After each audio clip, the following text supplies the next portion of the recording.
Ouais, je vais faire. Oui, donc bonjour et bienvenue à cette table ronde sur quel avenir pour les énergies renouvelables dans le Tarn. Je vais animer la matinée. Je me présente, je m'appelle David Chabot. Je travaille pour un producteur d'électricité renouvelable qui s'appelle WPD. Voilà, et donc je laisse la parole à Stéphane Bozzarelli, qui est le président du cluster Cemater.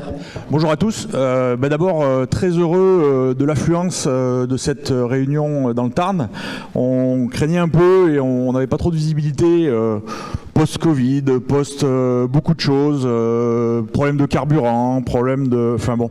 Et finalement, on est très heureux de vous voir tous réunis aujourd'hui. Sachez qu'on enregistre cette réunion et donc vous pourrez la retrouver si vous avez des choses que vous loupez parce qu'on va trop vite, sur YouTube, sur la chaîne Cemater derrière, dans quelques jours, semaines. Voilà. Un petit mot de présentation de Cemater pour les quelques personnes ici qui ne nous connaîtraient pas ou pas assez. Et puis ensuite, on enchaînera directement sur la conférence. Alors, Cemater est une association loi 1901 qui regroupe aujourd'hui plus de 80 adhérents. Et la genèse de Cemater, en fait, c'est la CCI de l'Hérault qui avait un club Énergie 34 qui présentait 1 à 2 réunions par an aux élus du territoire sur les sujets de l'énergie au sens large. Et en 2007-2008, quand on a commencé à parler de photovoltaïque de façon intensive et qu'on a constaté quelques dérives, et notamment un certain nombre d'éco-délinquants sur les projets de photovoltaïque plutôt sur le particulier, les élus, les collectivités nous ont sollicité en nous demandant s'il n'y avait pas moyen de monter une association dans laquelle on pourrait trouver des entreprises sérieuses qui tiennent leurs engagements et qui font des installations dans les règles de l'art. Et donc c'est comme ça qu'on s'est regroupé à quelques-uns au départ sur l'Hérault et qu'on a mis en place Cemater donc en 2011, si ma mémoire est bonne, 2011. Les statuts datent de fin 2011. Avec donc une colonne vertébrale qui est notre charte éthique, qui fait que les nouveaux adhérents s'engagent sur un certain nombre de valeurs. Et ça permet aux collectivités notamment de savoir trouver chez Cemater des professionnels de qualité. L'objectif pour nous, clairement, c'est d'accompagner nos adhérents dans le développement de leur business à travers un certain nombre d'actions. Donc qui sont l'accompagnement des entreprises, qui sont la sensibilisation, qui sont le fait de fédérer les professionnels du territoire. On représente à peu près aujourd'hui 80% des acteurs des énergies renouvelables en région Occitanie. Sachant, alors je ne l'ai peut-être pas précisé suffisamment, mais Cemater, ça n'est que sur l'Occitanie. Il y a vraiment un cluster régional qui intervient que sur l'Occitanie, sur les sujets des ENR. Et puis évidemment, les enjeux de formation et de compétences qui sont essentiels pour notre filière, qui a besoin d'embaucher de façon intensive et qui crée un nombre d'emplois non délocalisables assez conséquent au fil de l'avancement des projets de chacun. Un petit mot de l'organisation, on a un conseil d'administration, enfin c'est une association, donc relativement classique, un conseil d'administration, un bureau, et ensuite on a mis en place des comités de pilotage par thématique. Donc on a les énergies renouvelables terrestres, solaire photovoltaïque et l'éolien, on a les énergies renouvelables marines, dont je vous retoucherai un petit mot après. Le gaz renouvelable, GRDF est adhérent et c'est une filière qu'il faut qu'on structure un peu. On n'a que 5 entreprises aujourd'hui qui sont au COPIL et c'est un peu léger. Et puis un comité de pilotage efficience énergétique. Parce que quand même, le meilleur des kilowattheures, c'est celui qu'on ne consomme pas. Et donc, commençons par regarder ce qu'on peut économiser, et puis après, on fera des énergies renouvelables. Donc, ça nous semblait essentiel d'avoir ce copil-là actif, même s'il ne l'est pas assez à notre goût aujourd'hui. Et puis ensuite, on crée des groupes de travail au gré des événements, au gré des sujets, au gré... Et donc, aujourd'hui, on avait un groupe de travail dédié pour organiser cette réunion qui a permis d'arriver à, je pense, cette belle matinée. Vous retrouverez en sortant tout à l'heure un certain nombre de plaquettes qu'on a produit au cours de ces dernières années et on a en 2019 créé une charte de la biodiversité Il y a un certain nombre de chartes qui existent. L'idée pour nous, c'était vraiment d'avoir une charte sur les enjeux de biodiversité, mais sur l'ensemble de la vie d'un projet, c'est-à-dire en partant de la prospection jusqu'à son démantèlement. Ce qui fait qu'il y a il y a 10 engagements, il y a 10 points particuliers pour que les entreprises s'engagent sur ces sujets de biodiversité, ce qu'elles font normalement assez facilement. Donc on avait sur Energaia 2019 signé cette charte en grande pompe, et aujourd'hui on fait 2 ou 3 fiches thématiques chaque année sur des retours d'expérience et pour faire vivre cette charte et voir un peu comment les entreprises se la sont appropriées.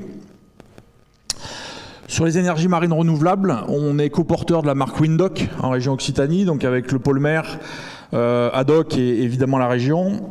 L'idée étant de fédérer la filière des industriels de l'Occitanie pour qu'ils arrivent, ou qu'ils essayent en tout cas, de capter des marchés sur l'éolien offshore flottant. Donc que ce soit les projets pilotes qui sont pour certains rentrés en phase de construction, ou que ce soit les projets commerciaux à venir. L'enjeu pour nous, c'est vraiment que nos industriels régionaux arrivent à tirer leur épingle du jeu de ces gros enjeux-là. Je disais tout à l'heure un certain nombre de plaquettes. On a travaillé l'année dernière sur un livret démantèlement et recyclage de l'éolien, des parcs éoliens, qui vulgarise et qui explicite un peu l'ensemble des enjeux. Et on est en cours de finalisation. On a finalisé d'ailleurs la plaquette sur les mêmes enjeux sur le photovoltaïque, donc démantèlement et recyclage des parcs photovoltaïques.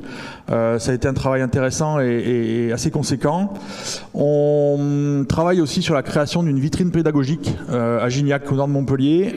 L'idée étant de rassembler sur un même site, qui est déjà un site où il y a un barrage hydroélectrique, de rassembler sur ce site-là l'ensemble des énergies possibles en région, et évidemment les enjeux d'efficacité énergétique, les enjeux, enfin tout ce qui va tourner autour de la transition énergétique, de façon à ce que ça devienne un site qui soit animé, visitable, notamment par des scolaires, par des élus, par des administrations, pour avoir en un même lieu l'ensemble des tenants et des aboutissants autour des enjeux énergétiques. Site web, newsletter, etc. J'en passe et des meilleurs. On va laisser la place à la table ronde.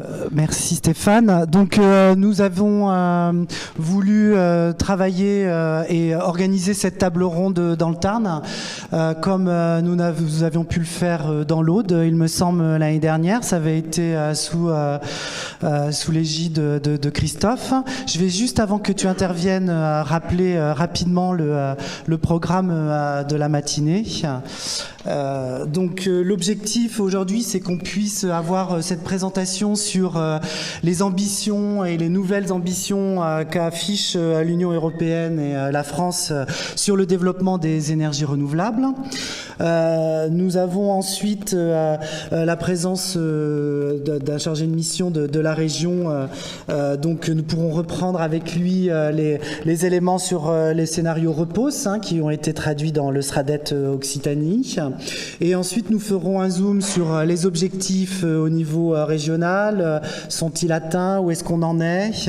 Quel est le positionnement dans le Tarn sur les deux filières qui sont stratégiques pour ce déploiement des énergies renouvelables, à savoir l'éolien et le photovoltaïque, où nous ferons un zoom plus spécifique sur l'agrivoltaïsme.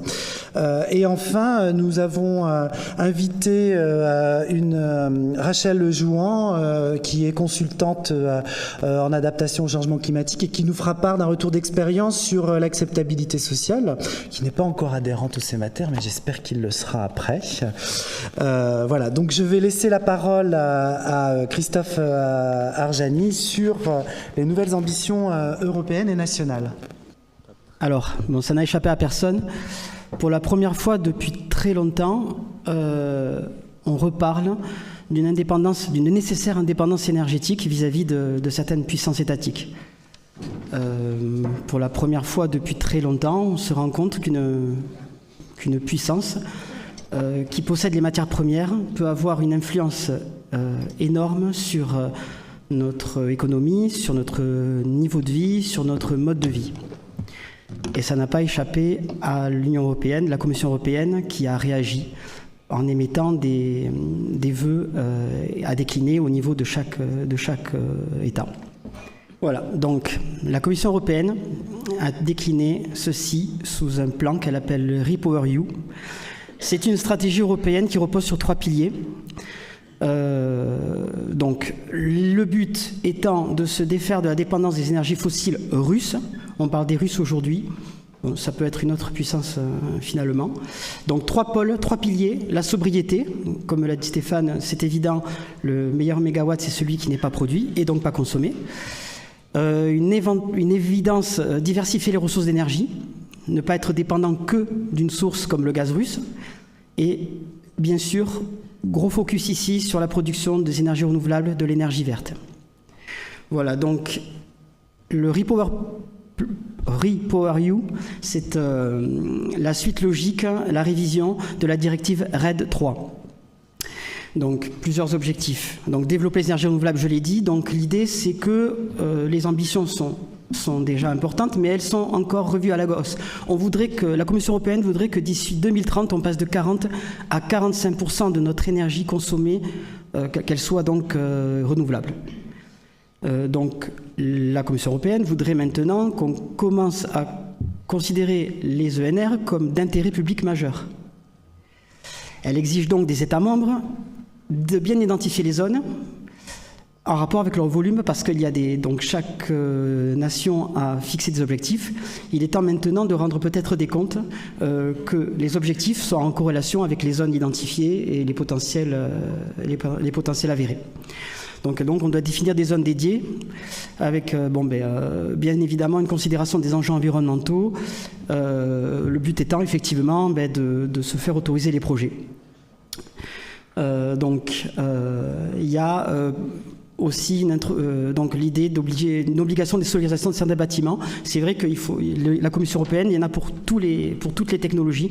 Elle veut bien évidemment que s'accélère le solaire toiture.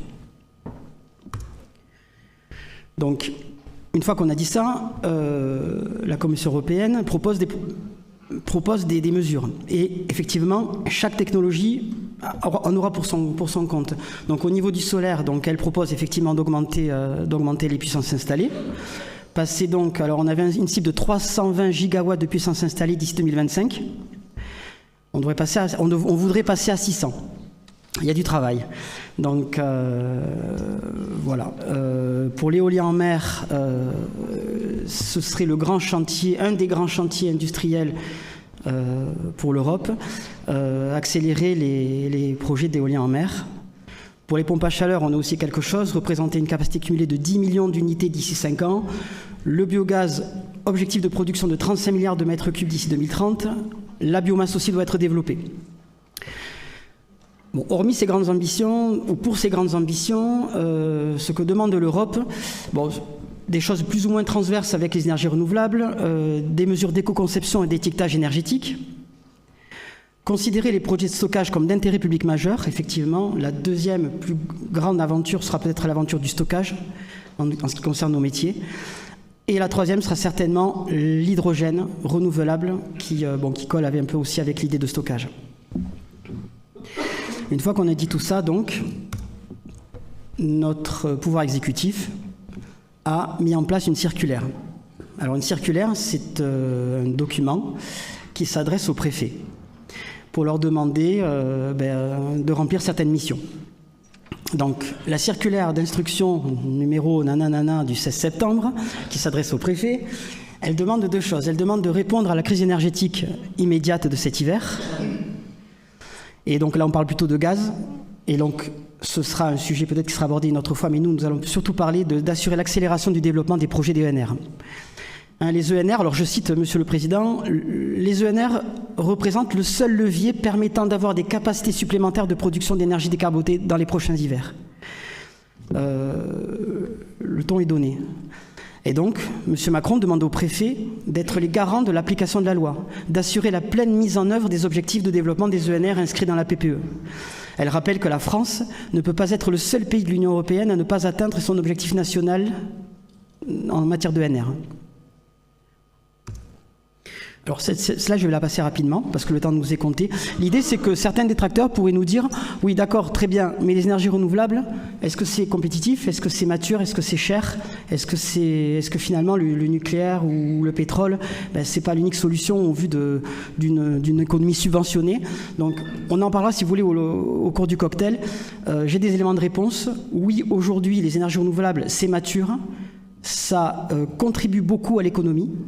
Je dirais presque aujourd'hui, alors je suis peut-être pas objectif, mais sur certains points, ça la sauve. Mais voilà, je passe ce slide parce que ce sont des chiffres.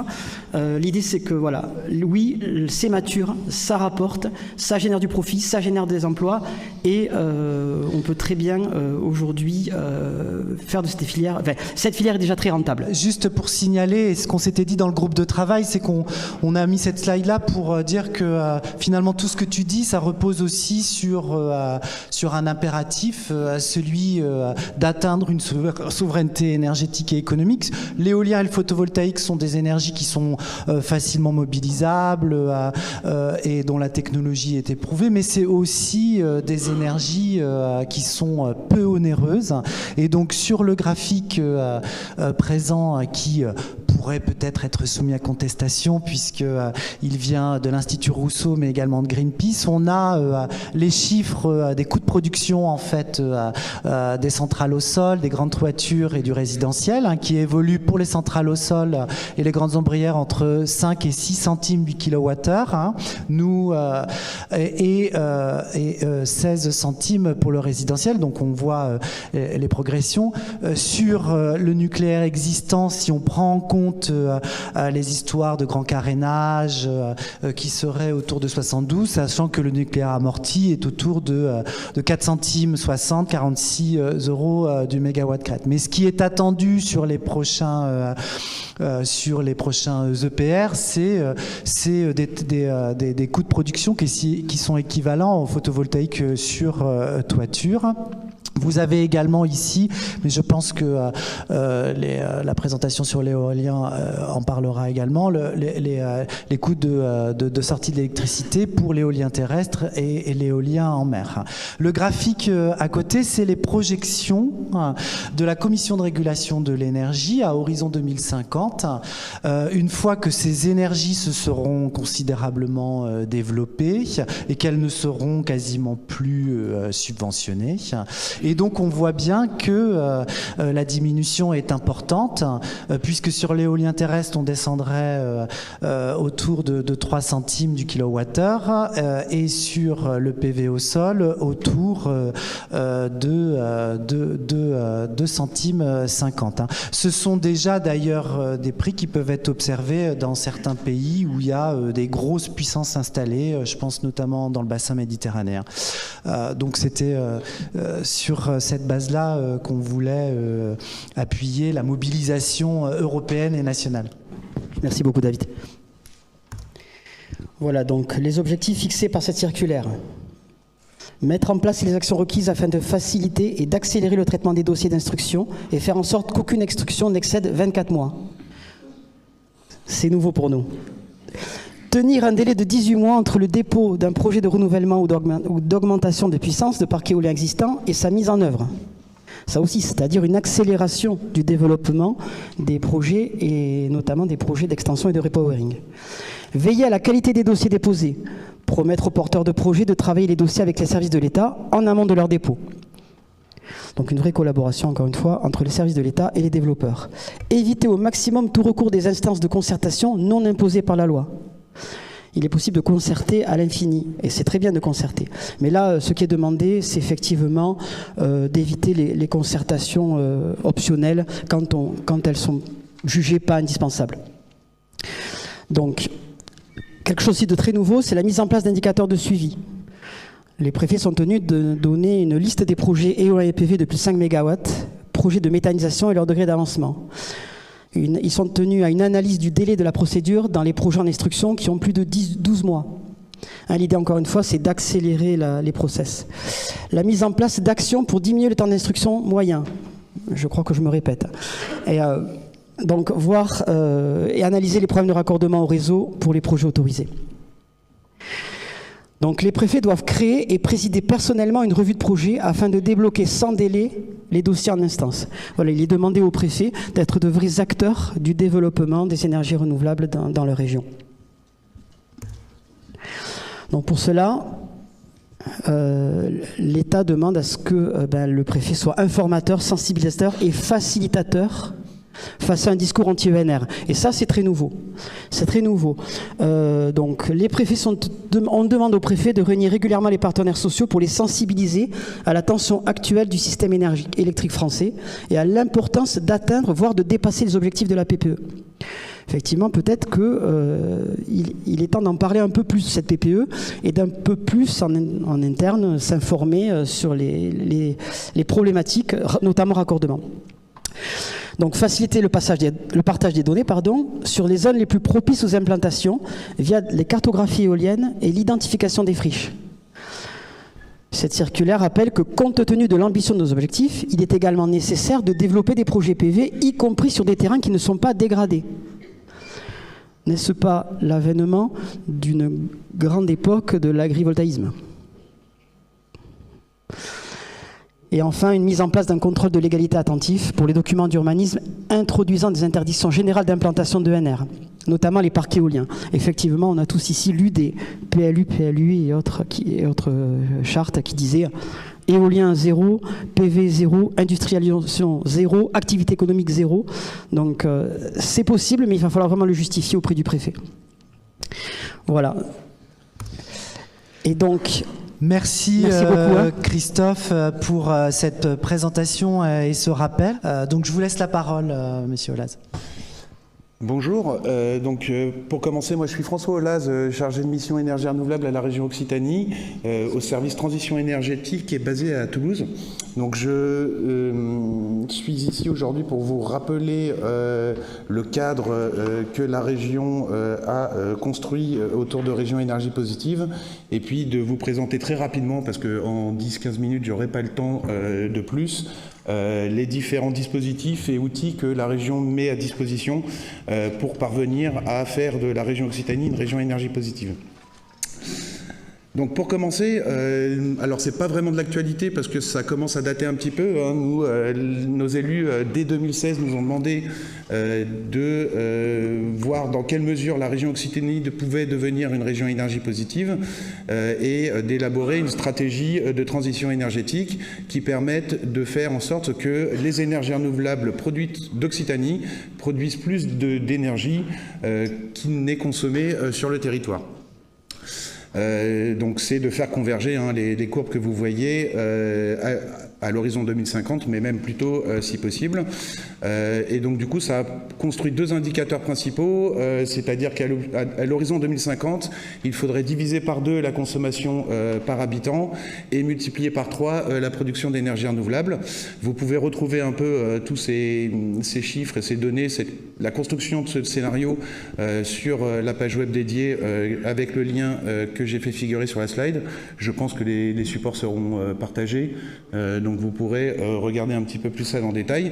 Alors on a fait cet exercice évidemment en regardant les différents leviers potentiels pour la région Occitanie, autant sur la partie de maîtrise des consommations. Là je ne le détaille pas parce qu'on est vraiment sur un sujet d'énergie renouvelable aujourd'hui, mais on a fait aussi cet exercice donc sur la sobriété et l'efficacité et également sur les potentialités du territoire en matière de production d'énergie renouvelable. Et donc la bonne nouvelle, c'est qu'on a une potentialité très forte en Occitanie, puisqu'on a du vent pour l'éolien, on a du soleil, on a un sol qui est propice à faire de la géothermie, on a du bois, on a de l'hydraulique, et puis aussi des exploitations agricoles qui nous permettraient de produire du biométhane.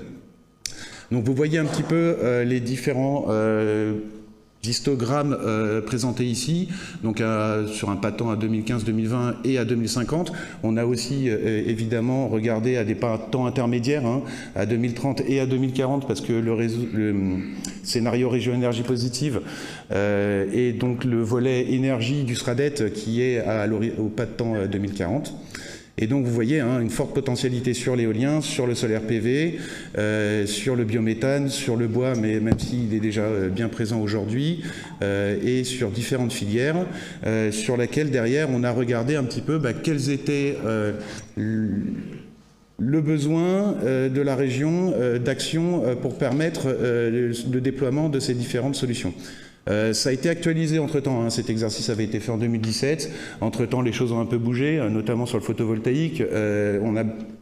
En termes de coûts, ça a été évoqué, on a bien progressé, donc du coup le solaire photovoltaïque a été revalorisé, comme le biométhane aussi. Donc voilà, c'est un travail qu'on avait fait en 2016-2017, qu'on a actualisé en 2019-2020, et également en intégrant les évolutions en matière d'hydrogène, qui est un vecteur intéressant pour justement combiner, on va dire, la production d'énergie renouvelable et les enjeux de mobilité qui sont aussi un point clé pour parvenir à faire de la région Occitanie une région énergie positive. On a même également été au-delà de ça puisqu'on a regardé les incidences de ce plan, de cette stratégie sur différents aspects, donc autant aussi sur la qualité de l'air que sur les enjeux CO2, mais aussi du coup sur les impacts socio-économiques de cette trajectoire. Du coup, les projections nous permettaient de dire que cette stratégie permettrait de créer 90 000 emplois sur la région et de faire baisser de 50% les factures énergétiques des ménages. Donc c'est des points intéressants qui vont dans le bon sens et qui structurent, on va dire, la stratégie derrière d'intervention de la région sur les différentes filières potentielles d'énergie renouvelable. Alors, je ne vais pas tout détailler, et puis voilà, la slide était un peu dense, ça a été peut-être pas facile à redimensionner, parce que là, ça se superpose un petit peu, mais voilà. Ensuite, la région, derrière, en fonction du contexte local, des outils existants aussi à l'échelle nationale et locale également, on a regardé un petit peu ce qu'on pouvait mettre en place pour accompagner l'ensemble des acteurs de la filière, les maîtres d'ouvrage, mais aussi les développeurs et autres, pour parvenir à cette ambition. Et la première action qu'on mobilise, c'est du soutien à l'animation. Donc on a différents réseaux de développement et d'accompagnement. Là, j'en ai détaillé que 3, mais il en existe d'autres aussi. Les 3 qui me paraissaient intéressants d'évoquer aujourd'hui. Le premier, c'est Toten. Donc ça, c'est un réseau d'accompagnement des collectivités qui souhaitent s'engager dans une transition énergétique. Et donc, du coup, c'est un lieu d'espace de travail et de discussion et d'accompagnement des collectivités, vraiment dans l'élaboration des outils d'urbanisme, mais au-delà de ça, de vraiment s'impliquer dans une stratégie et la mettre en œuvre. Le réseau des animateurs chaleur renouvelable, donc ça c'est historiquement le réseau des animateurs bois énergie qui avait vocation à faire émerger des projets de chaufferie biomasse sur la région Occitanie. Ce réseau a évolué puisqu'il prend en compte aussi maintenant d'autres solutions technologiques, mais on est vraiment sur du coup de la production de chaleur renouvelable, et donc ils ont vocation à accompagner tous les maîtres d'ouvrage, dont les collectivités, pour remplacer leurs équipements, notamment fuel, mais maintenant aussi gaz, avec le contexte actuel, on voit aussi beaucoup de remplacement de chaudière gaz, pour opter pour une solution renouvelable. Et puis le troisième, c'est les générateurs, qui est plus récent. Donc ça c'est un dispositif national qui a été mis en place par l'ADEME, sur laquelle nous on s'est associés en région Occitanie dans le financement de la structure qui porte le réseau, où il s'agit en fait de apporter de l'information, de la technicité aux collectivités qui sont plutôt les collectivités rurales qui n'ont pas des chargés de mission, ou en tout cas des agents en mesure de vraiment accompagner les projets. Donc là, ça cible surtout les projets éoliens et grands photovoltaïques. Et donc du coup l'idée c'est d'accompagner la collectivité soit à concrétiser une idée, soit à bien faire les choses quand il y a un développeur qui est sur le secteur et qui a identifié un secteur propice. Donc ces différents dispositifs ont leur propre page dédiée avec des informations. N'hésitez pas à fouiller un petit peu sur le net, vous trouverez assez facilement les liens pour les contacts éventuellement si vous en avez besoin. C'est un réseau, par exemple les générateurs, qui a plusieurs têtes, et notamment c'est l'Agence régionale énergie-climat qui coordonne, en lien avec les syndicats d'énergie, pour accompagner. L'AREC se positionne plus sur l'accompagnement de l'éolien, et les syndicats d'énergie plutôt le photovoltaïque. Donc ça, c'est vraiment le soutien à l'animation. Après, on a aussi des dispositifs d'accompagnement financiers qui visent là surtout la chaleur renouvelable, puisqu'il existe pour l'électricité d'autres leviers, d'autres dispositifs d'accompagnement, et la valeur ajoutée de la région sur le financement de ces opérations n'est pas là. Donc on n'a pas vraiment d'outils spécifiques. On a eu par exemple un dispositif sur le photovoltaïque en autoconsommation, on l'évoquera peut-être un peu plus tard, mais qui n'existe plus aujourd'hui. Donc ça cible surtout les chaufferies biomasse, les pompes à chaleur géothermique, le solaire thermique, la chaleur fatale, la méthanisation et éventuellement tous les réseaux de chaleur et de froid qui y sont associés. On aide autant sur les études de faisabilité que sur le volet investissement. On a aussi du coup 3 dispositifs spécifiques que je voulais évoquer avec vous parce que ça colle bien un peu avec la thématique de la journée de ce matin, enfin en tout cas. C'est d'abord les énergies renouvelables coopératives et citoyennes. Donc ça, c'est issu d'un appel à projet qui est régulier depuis maintenant 2014, où on aide la structuration de collectifs d'habitants, de citoyens qui souhaitent s'investir dans un projet local de développement des énergies renouvelables. Donc là, depuis 2014, on a accompagné pas mal de collectifs. Il y a aussi une structure d'accompagnement qui s'appelle Éclair, qu'on soutient dans l'animation des différents collectifs pour les aider à se structurer, à passer de l'idée au projet, et même au-delà. Donc Éclair les accompagne aussi sur les aspects juridiques et pas que techniques. Donc ça, c'est un réseau sur lequel, au final, après, il y a 2 typologies de projets en fait qui sont ressortis de ce dispositif. C'est d'abord les collectifs qui vont porter des projets sur des petits projets de photovoltaïque, notamment en toiture, mais qui ont vocation à se démultiplier sur leur territoire. Et puis des projets plus conséquents qui sont plus des one-shots où les citoyens d'un territoire souhaitent investir et participer au développement des projets de photovoltaïque et d'éolien. Notamment, on a eu quelques opérations dans ce sens et d'hydraulique aussi. Donc ça, c'est encore une fois, vous pouvez retrouver les éléments assez facilement sur le net. On a aussi récemment mis en place un dispositif qui s'appelle désamiantage et solarisation. Donc ça venait un petit peu dans la continuité du dispositif photovoltaïque en autoconsommation qu'on avait à l'époque. Nous, on n'a plus ce dispositif parce que on a constaté qu'il n'y a plus besoin finalement d'un accompagnement financier spécifique à ces opérations. Elles ont aujourd'hui leur viabilité économique. Et puis, de toute façon, le décret tarifaire ne permet plus de financer ces opérations. Aujourd'hui, ces projets-là sont surtout financés par la vente du surplus à EDF. Mais, et puis voilà, en tout cas, ces projets sont viables la plupart du temps, pour peu qu'ils ne soient pas grévés par une problématique d'amiante.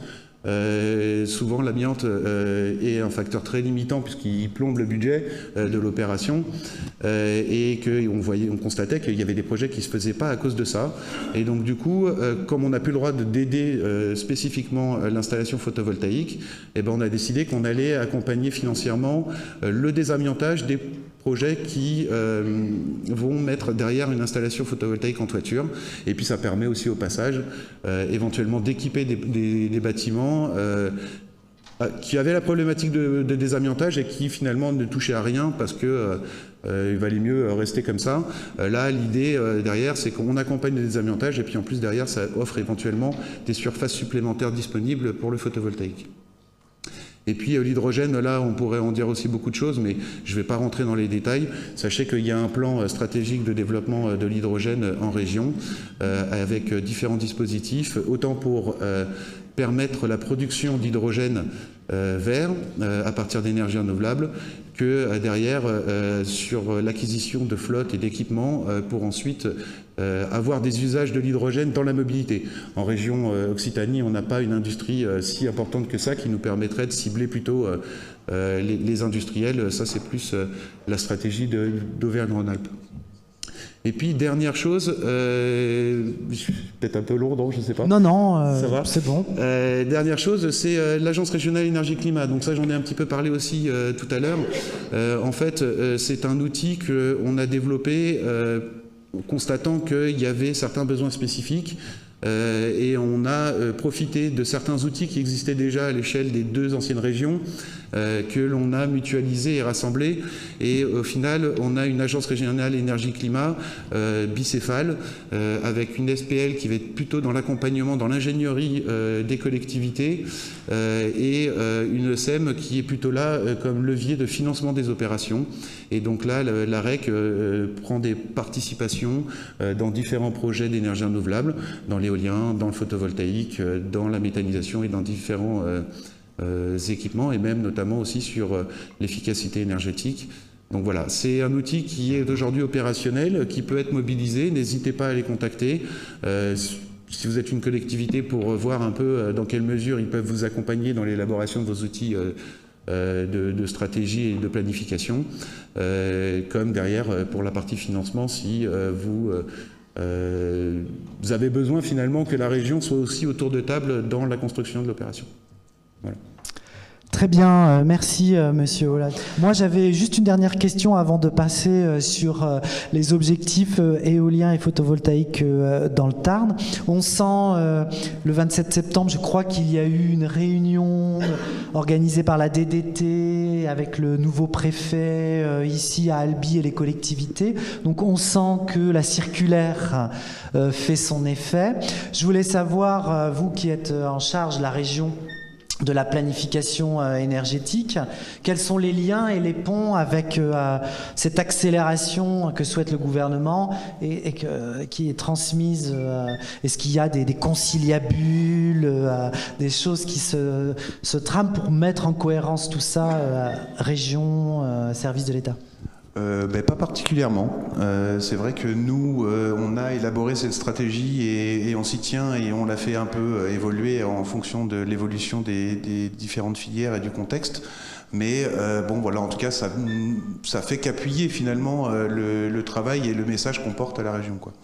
Voilà. Mais on n'a pas aujourd'hui de réunion ou de ce genre de choses pour mettre en œuvre, on va dire, la nouvelle dynamique en tout cas que l'État insuffle. D'accord. Et je sais qu'avec la loi climat résilience, il y a déjà une révision du SRADET qui va être en cours, qui est l'outil de planification énergétique. Est-ce que vous savez s'il y a des éléments qui vont être réintégrés sur l'énergie ? Est-ce que des discussions autour de ça ? Ça a déjà été très difficile et très long de faire accoucher la région du SRADET pour plusieurs raisons, mais il vient à peine finalement d'être voté cette année. Donc on n'en est pas du tout dans la logique de révision. La partie énergie, région énergie positive, était déjà antérieure finalement à l'adoption du SRADET.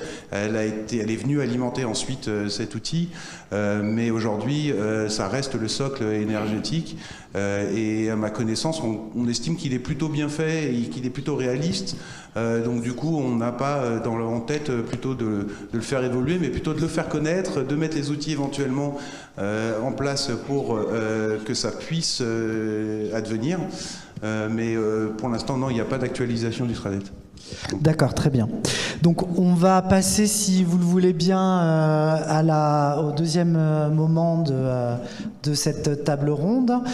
Donc j'appelle à la barre Mathieu Roncin, et puis peut-être Frédéric, tu peux nous rejoindre. Christophe, si tu veux retourner dans l'Assemblée. Voilà. Alors, l'objectif avec Mathieu, c'est qu'on puisse regarder ensemble les... oui, si tu veux faire la présentation assis ou là-bas, comme tu veux. Moi, je vais me mettre debout, tiens, puisqu'on fait le truc à deux. Qu'on balaye un petit peu les objectifs sur l'éolien et le photovoltaïque dans le Tarn. Donc, j'ai laissé à Mathieu Roncin, qui travaille chez Énergie Contor, le soin de nous parler du photovoltaïque. Moi, je vais parler rapidement de l'éolien, mais je pense que tu en parleras mieux que moi après, puisque chez WPD en Occitanie, on ne fait que du photovoltaïque, mais l'entreprise a une histoire sur l'éolien. Juste rappeler ces éléments de graphique, hein, ce sont des sources CER, Enedis, RTE, sur les capacités installées au niveau national, 18,7 gigawatts, avec un portefeuille en développement qui est non négligeable, à la fois sur le terrestre, mais également sur le maritime. On sent d'ailleurs ces derniers temps une accélération sur le maritime, puisque l'État a lancé 2 appels d'offres en même temps, hein, celui d'Oléron et celui de, il me semble, Bretagne, si je ne m'abuse. Juste rappeler que les objectifs PPE 2023-2028, hein, pour mémoire, la PPE, c'est la programmation pluriannuelle de l'énergie, hein. C'est donc une loi qui fixe une stratégie de déploiement des ENR et de rééquilibrage du mix énergétique, un objectif qui est celui d'installer 25 gigawatts donc en 2023 sur l'éolien, donc c'est demain. Et ces objectifs nationaux sont donc atteints à 77%, donc il y a encore du travail et on sent qu'il y a eu un petit ralentissement sur l'éolien ces dernières années pour des problématiques vraisemblablement d'acceptabilité, comme ça a pu être observé d'ailleurs en Allemagne, où il y a eu un développement éolien extrêmement important et où il y a eu les 2 dernières années une montée des difficultés sur l'acceptabilité qui a un peu freiné la filière. Quoi qu'il en soit, c'est une énergie importante qu'il convient de mobiliser si l'on veut atteindre nos objectifs à horizon 2028. Alors sur le solaire, Mathieu ? Oui, merci. Donc Mathieu Rancin, directeur chez Energy Cartor EKF à Toulouse. On est développeur constructeur exploitant et également membre CEMATER et signataire de la charte biodiversité. Donc ici quelques chiffres sur la situation du solaire, du photovoltaïque. Donc au niveau national, aujourd'hui en puissance installée, on est à 13 gigawatts. Ce qui est intéressant ici de souligner, c'est la capacité à installer pour un marché à maturité. Donc tout confondu, on peut voir que ombrière, toiture, installation solaire photovoltaïque au sol, on arrive en moyenne sur les 10 dernières années à une capacité installée d'environ 1,2 gigawatts par an. Donc aujourd'hui, c'est ce qui fait qu'à l'horizon 2023, si on fait une projection, en deçà de l'année 2021 qui a été assez exceptionnelle par rapport à la puissance raccordée, on peut facilement dire qu'à l'horizon 2023, on sera à peu près à 66% des objectifs à atteindre et inscrits dans la PPE. Donc voilà, donc au niveau national 13 gigawatts et la situation en Occitanie, c'est qu'on représente à peu près 20% de la puissance installée au niveau national, soit à peu près 2,7 gigawatts installés. Donc aujourd'hui, avec le marché qui, comme vous dit, à maturité, on installe environ 1,2 gigawatts par an. Et la tendance fait que, on l'a vu dans les résultats du dernier appel d'offres, la puissance appelée souscrite a été de moitié. C'est-à-dire que l'État, dans son appel d'offres, a appelé 700 mégawatts et au final, il y a uniquement 300 mégawatts qui ont été souscrits. Ce qui veut dire, c'est qu'on commence à manquer de foncier pour atteindre les objectifs. Donc clairement, marché à maturité entre 1,2 et 1,5 gigawatts par an, tout confondu, toiture, ombrière et foncier. Ce qui veut dire que pour arriver à atteindre les futurs objectifs, en les multipliant par 3, il va falloir libérer du foncier. Voilà. On connaît la problématique qu'on peut avoir en toiture, avec la structure, avec l'étanchéité, avec les autorisations, avec le raccordement. Voilà, donc clairement la situation aujourd'hui, la radio elle est posée, donc on est en retard et par rapport à ça, une des pistes, ça va être de trouver du foncier et notamment on pense ici au terrain agricole.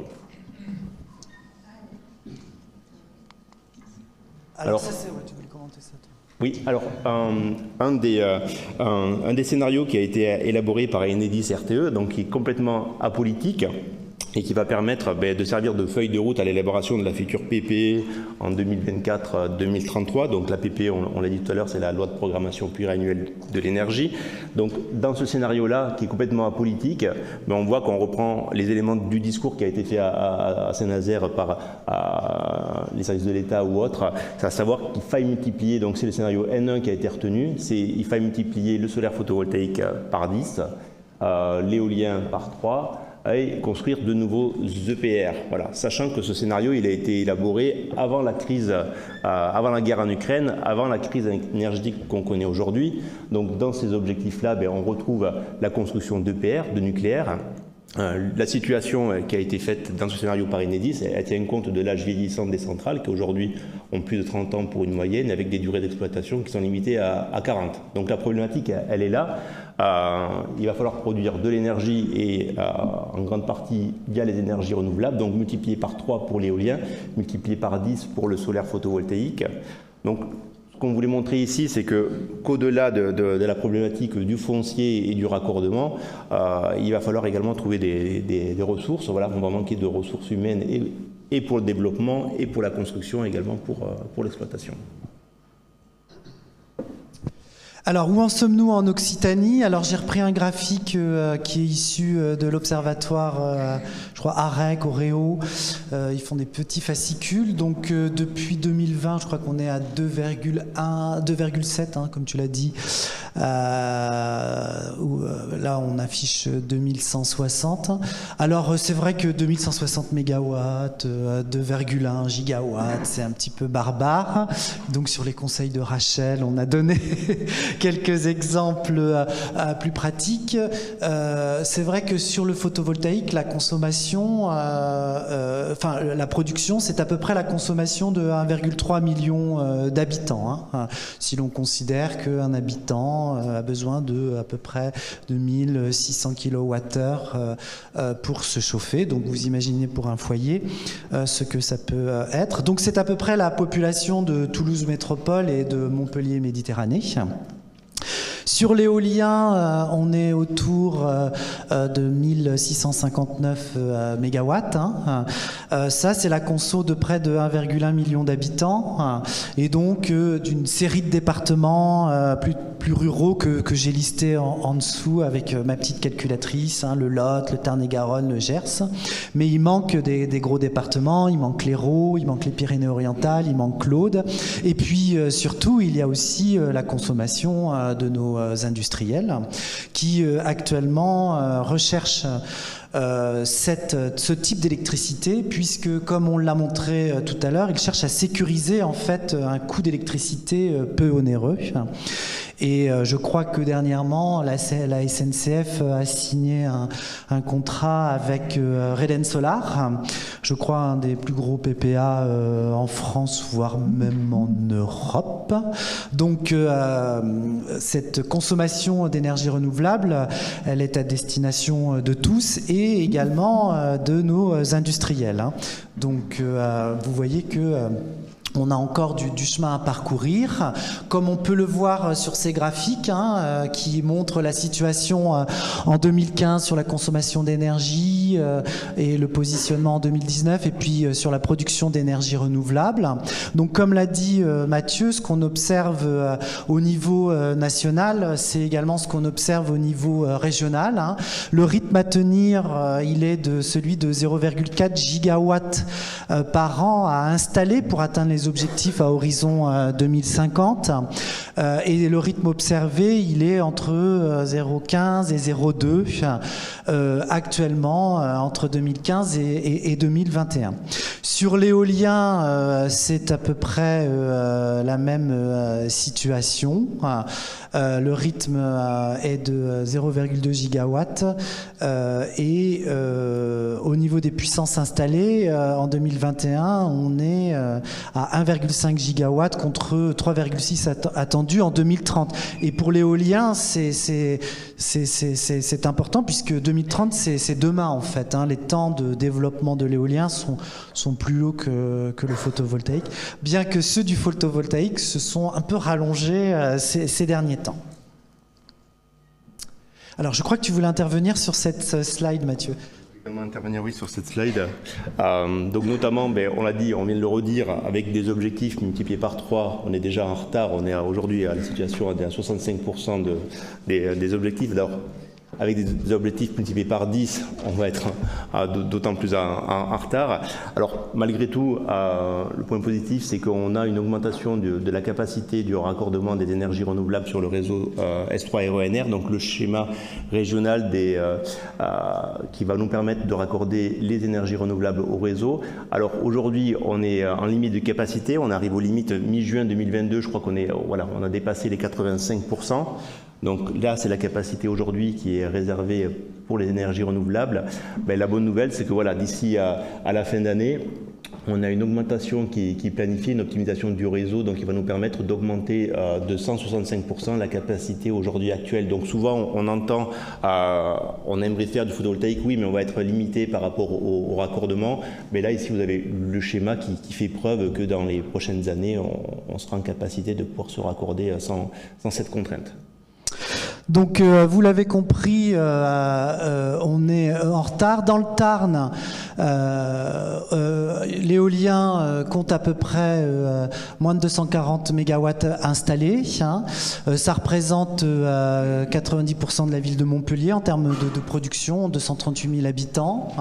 Il reste à identifier, mais Jean-François nous en parlera, Frédéric, excuse-moi, à identifier ou à autoriser à minima 370 mégawatts. Je crois qu'il y en a qui sont en cours d'instruction. Et puis sur le photovoltaïque, 164 mégawatts étaient installés en 2019, ce qui représente à peu près la consommation des habitants du Grand Albigeois. Donc si on fait des calculs sur la base d'un mégawatt à un hectare, puisque je pense que ce qui est important aussi, c'est de quantifier. Un mégawatt installé, c'est à peu près un hectare. Alors ça peut être des grandes ombrières, ça peut être du sol. C'est peut-être pas forcément sur des terrains agricoles, mais ça peut l'être, mais également sur des terrains naturels où il y a peu d'enjeux et où il peut y avoir un bénéfice sur la biodiversité. Ça peut aussi être quelques restes de terrains dégradés, même s'ils ont la plupart été développés. Quoi qu'il en soit, les documents d'urbanisme doivent identifier, zoner à minima pour atteindre ces objectifs sur le département 650 hectares à horizon 2050. Si l'on prend en compte ce qui se fait actuellement, c'est-à-dire que 65% des développements se font sur du plus de 250 kg. Donc 250 kg, c'est généralement des grandes ombrières et du photovoltaïque au sol. Alors ça paraît énorme, mais par EPCI, c'est une cinquantaine d'hectares et c'est un travail d'aménagement du territoire. Voilà, donc ça c'était pour un peu brosser le portrait. Je vais laisser la parole maintenant à Frédéric Petit sur la question de l'éolien. Donc là, je passe rapidement parce que ça vient d'être évoqué très vite. Juste, moi, j'insiste et je souscris à l'idée qu'en fait, il faut qu'on soit dans une dynamique et que pour l'éolien, en France, il faudrait faire fois presque 2 en 6 ans et que sur l'Occitanie, on serait à un peu plus de 2 en 8 ans. Donc ça a été dit par David, d'ici 2030, ça va arriver très vite parce que 8 ans, c'est quasiment le temps moyen de développement d'un parc, d'un projet éolien.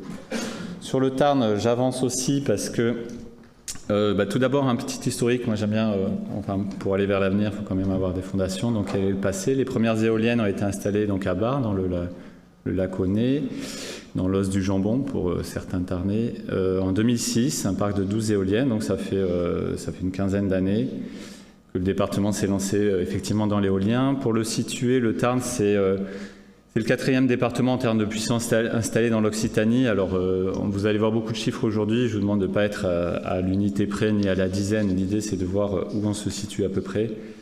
C'est 9 départements accueillent de l'éolien, une éolienne au moins en Occitanie. Donc 4 n'en sont pas pourvus encore. Et pour situer au niveau France, le Tarn, c'est le 27e département. L'Aude, qui est le principal département accueillant de l'éolien en Occitanie, n'est que, entre guillemets, 6e. Et l'Aveyron, qui est le 2e en Occitanie, est 19e au niveau France. Donc il y a d'autres régions qui, comme l'Occitanie, évidemment, avancent. Pour une comparaison, en Somme, le département de la Somme accueille plus de mégawatts éoliens que toute l'Occitanie réunie, donc pour une puissance près de 12 fois inférieure. Et là, je lance un petit débat, mais pour moi, ça m'interroge sur aussi la perception qu'on peut avoir, parce que c'est un débat qui a été notamment dans le Tarn, mais pas que, sur qu'est-ce que c'est la densification en termes d'éolien, ou même l'aspect dit de saturation visuelle. Donc je pense qu'il y a un vrai sujet dans la Somme. Il y a probablement un sujet, mais qui n'est pas de la même ampleur dans le Tarn, même si sur la Montagne Noire principalement. J'avance l'avenir dans le Tarn, voilà la petite animation, il se situera, ça a été dit, il y a une question sur la crédibilité de où se développent les parcs éoliens. En fait, il y a du vent partout, mais évidemment, on va aller chercher, on est là pour produire de l'énergie, on n'est pas là pour installer des éoliennes, on est là pour que les éoliennes produisent de l'énergie, et ça va être surtout, je pense, dans la partie sud-est du département, mais j'y reviendrai. Donc les petits points que vous avez vus, c'est les projets soit autorisés, soit en instruction, soit pour les rouges, ceux qui ont été abandonnés. Et je crois que vous aurez la copie de la présentation. Pourquoi de nouveaux parcs éoliens ? Parce que c'est plus pertinent, plus efficace par rapport aux éoliennes qu'on pouvait avoir il y a 10, 20 ou 30 ans, si on parle de... Pourquoi ? Parce que, il y a du vent dans le Tarn, il y a du potentiel. Je passe vite, mais on pourra aborder, donc ça, vous l'avez vu précédemment. La petite carte intéressante, vous la voyez pas très bien, je pense, mais où se situent les éoliennes et la densification quelque part d'éoliennes, et en comparaison du gisement éolien. Donc, logiquement, on met principalement, même si on peut aller sur des secteurs moins vantés, de l'éolien, là où il y a du vent. C'est logique. Juste rappeler que le rendement de l'éolien, il est bon par rapport à la quantité d'énergie reçue par le vent sur la voilure, donc c'est-à-dire par le rotor de l'éolienne. On est sur un rendement qui est autour de environ 45%, donc à comparer à l'énergie contenue dans un litre d'essence ou dans un mètre cube de gaz, qui est le rendement des cycles thermiques. On est à l'école des mines, donc tout ça, c'est des choses que les étudiants ici connaissent très bien. Bon, je ne rentre pas dans les détails, il y a certains cycles qui peuvent être plus performants, mais ce n'est pas l'objet. Et rappelez aussi que plus on va haut, plus il y a du vent. L'exemple, c'est un petit profil... Un petit calcul, c'est entre 35 et 120 mètres, on est presque à 2,5 fois plus d'énergie produite. Si on est entre 90 mètres à hauteur de Moyeux, c'est-à-dire hauteur de la nacelle, et 120 mètres, c'est déjà 1,2 fois de plus. Que plus la voilure est grande, plus on capte de l'énergie. Tout ça, c'est de la logique, mais c'est bien de l'avoir avec des chiffres, je trouve. Et plus elles sont puissantes, moins il y en a à mettre. Donc ça, c'est un sujet aussi. Donc là, ça c'est sur la partie production, donc c'était le troisième point. Ça c'est sur la taille des éoliennes, pour une éolienne, plus elle va être grande, donc 2 fois plus grande entre la plus petite à droite et celle la plus grande à gauche. On va avoir une différentielle de 5,2 à 9,4 fois en termes de puissance installée. Et en termes de production, pour la même éolienne, le même gisement, mais un rotor légèrement différent, parce qu'une longueur de pale légèrement plus grande, donc entre 80 mètres de diamètre, 90, 100, 110, on voit pour 15 mètres de plus de pale, on produit 62% d'énergie de plus. Donc je reviens à mon précédent sujet, on est là pour produire de l'énergie, et je pense que paysagèrement, je mets au défi quiconque, et même dans les développeurs, de prendre n'importe quel pale éolien et de dire ça c'est une pale, c'est un diamètre de 80, 90, 110 ou 100 mètres. Nous, on pense que le sujet, il est plus sur le nombre d'éoliennes, plus que sur la hauteur. On pressent, en tout cas, on a des retours comme quoi, moins il y a d'éoliennes, plus l'acceptation est forte, et plutôt jouer sur la hauteur des éoliennes plutôt que sur le nombre. Donc aussi aller vers des éoliennes plus modernes et plus performantes. Localement, je pense que ça a été pas mal abordé. Je vais passer assez vite, puis je crois que ce sera le dernier sujet de la conférence. Mais sur l'éolien, on peut refaire le passé. Moi, j'ai pas de machine à remonter dans le temps. On peut faire, on aurait dû, il aurait fallu, etc. Mais positionnons-nous aujourd'hui et voyons comment on peut aller vers l'avenir. Aujourd'hui, ça a été dit, c'est une énergie peu chère, à prix fixe, locale, non décentralisable, donc ça répond à la souveraineté avec des retombées locales réelles. Et surtout, c'est une proposition, là c'est complètement ouvert, mais je pense que c'est partagé par pas mal d'entre nous. Comment on pourrait envisager l'avenir ? Je pense que l'avenir, c'est les élus. On élit des gens, des politiques pour avoir une vision et définir l'avenir de nos territoires. Et je pense, comme depuis le début, que moi ça fait plus de 20 ans que je travaille dans la partie, c'est de le faire avec les élus locaux. Et même plus, et ça a été dit aussi, avec les services de l'État et évidemment les territoires, donc les riverains, les associations, enfin le tissu associatif, etc. Il y a des outils qui existent, on a parlé des SCOT et des PLU qui soient beaucoup plus proactifs ENR et pas dans l'idée de bloquer ce développement, mais de l'accompagner. Il y a les PCAET, il y a les services de l'État qui s'impliquent de plus en plus sur le suivi, le contrôle et l'accompagnement des projets. Et puis, ça a été évoqué, énergie citoyenne, donc co-investir, copiloter le développement de ces parcs en région. Le PNR est plutôt moteur là-dessus, certains développeurs aussi, certaines associations, j'ai entendu parler de coopératives, donc les citoyens aussi s'emparent depuis pas mal d'années de ce sujet. En fait, c'est toutes ces pistes qui me semblent qu'il faut développer. Et pour terminer, où faire de nouveaux parcs éoliens? Parce que on le voit, il manque, les objectifs sont importants. 4 axes sur lesquels des questions peuvent se poser. En tout cas, développer des nouveaux territoires, donc moins vantés, mais avec des éoliennes plus adaptées à ces gisements. Donc probablement plus hautes, mais je l'ai dit, moins nombreuses. Oui, mais c'est pas vu le gisement et vu le territoire, c'est pas forcément cet axe c'est pas la solution ultime, voilà, ça sera une petite part de la solution. Un deuxième axe, ça serait d'ouvrir des territoires qui sont aujourd'hui contraints. Le développement de l'éolien, même des énergies renouvelables en général, se développe surtout on va là où il y a le moins de contraintes, donc c'est par défaut. Beaucoup trop encore, et donc c'est plus avoir des discussions partagées pour le coup avec toutes les parties prenantes des territoires sur est-ce qu'on ne pourrait pas libérer, moins contraindre certains, mieux partager l'espace en fait. Ça serait ça le terme, mais encore une fois, c'est pas ça qui va répondre à toute la problématique de développement et d'atteinte des objectifs de l'éolien. On voit à gauche, c'est les 500 mètres réglementaires autour des habitations, et le Tarn, comme beaucoup de départements français, est un habitat relativement mité. Certains secteurs le sont moins, donc logiquement les secteurs montagneux, Montagne Noire, Laconais, etc. Mais on voit qu'on ne peut pas en faire partout en fait de l'éolien. Donc il y a certains secteurs qui seront plus à privilégier que d'autres. Et puis à droite, c'est une carte de certaines contraintes en rouge rédhibitoire, en orange à enjeux forts, donc sur lesquels on peut envisager de l'éolien, mais sous réserve de respecter les enjeux, de les éviter si possible, de les réduire et sinon de les compenser. Donc c'est encore une fois, voilà, on peut libérer certains espaces, mais on ne pourra pas tout libérer pour en faire partout, ça n'est pas possible. Donc c'est une part de la solution peut-être. Alors le repowering, un anglicisme pour dire on a un parc qui a 20 ans, 15, 20, 25 ans et il faut le renouveler en fait, donc avec des éoliennes plus modernes. Il y a un cadre législatif qui permet cela, mais encore une fois, c'est quelques parcs et on ne pourra pas tout faire en repowering. Il y a certaines contraintes, on ne pourra pas doubler la puissance et tripler la production. Donc faisons-le au mieux sur les parcs qui le permettent. Et puis, pourquoi pas, dernier point, il y a des projets qui ont été présentés, qui ont été refusés pour certaines raisons. Le contexte évolue, la technologie évolue, les solutions aussi évoluent, et certains dossiers, peut-être, pourraient bénéficier d'un repêchage, donc d'un redépôt quelque part, moyennant la prise en compte de tous les refus, enfin les questions sur le refus, enfin les raisons du refus qui avaient pu être évoquées. On avait fait ce calcul à l'échelle de l'Occitanie, c'est quand même presque... En fait, c'est l'équivalent de la puissance installée en Occitanie qui a été refusée depuis 20 ans maintenant. Ça représente quand même 10-28% de l'objectif REPOSE, donc l'idée, c'est pas de tout ressortir ces projets, mais il y en a probablement peut-être 30, 20, même à peine 10 qui pourraient être repochés. Ça serait déjà ça. Dans le Tarn, c'est 8 projets.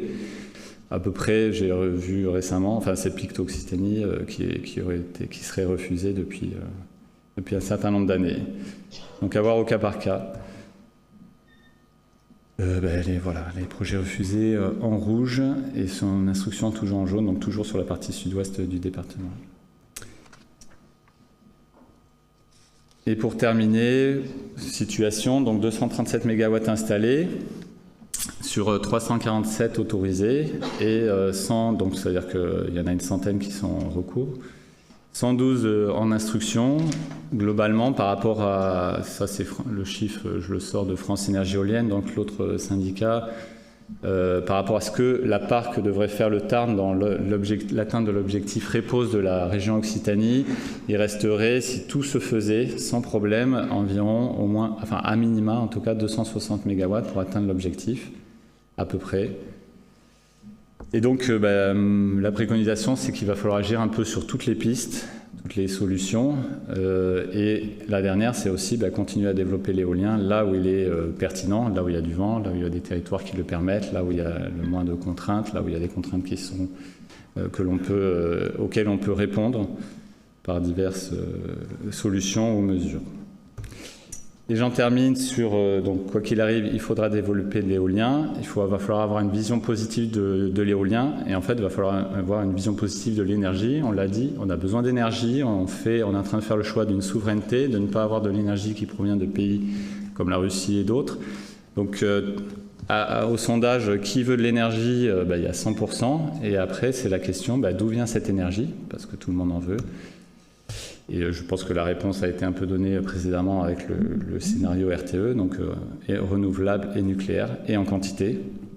Et juste terminer que, alors je me mets, c'est dur pour mon ego, dans les vieux, entre guillemets, donc les générations qui vont subir le changement climatique, mais moins que certains jeunes ici qui sortent d'école et autres, et que il faut surtout penser à eux, je dirais.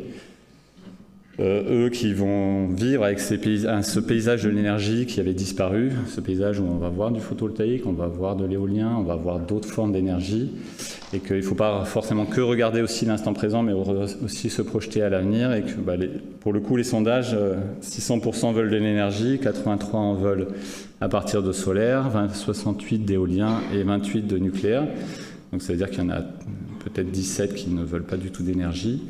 Moi, ce que je vois, c'est ce qui est rassurant, on se projette, voilà, c'est ce dossier, c'est que plus vous êtes jeune, donc c'est plus vous êtes enclin à accepter les énergies renouvelables, notamment l'éolien, et je pense qu'il faut aussi avoir cette vision d'avenir et pas penser qu'à nous, avec nos contraintes d'actuel, il faut manager les deux. Je vous remercie. Merci Frédéric pour cette intervention. Nous allons maintenant parler du photovoltaïque et notamment de l'agrivoltaïsme, puisque c'est un sujet brûlant actuellement.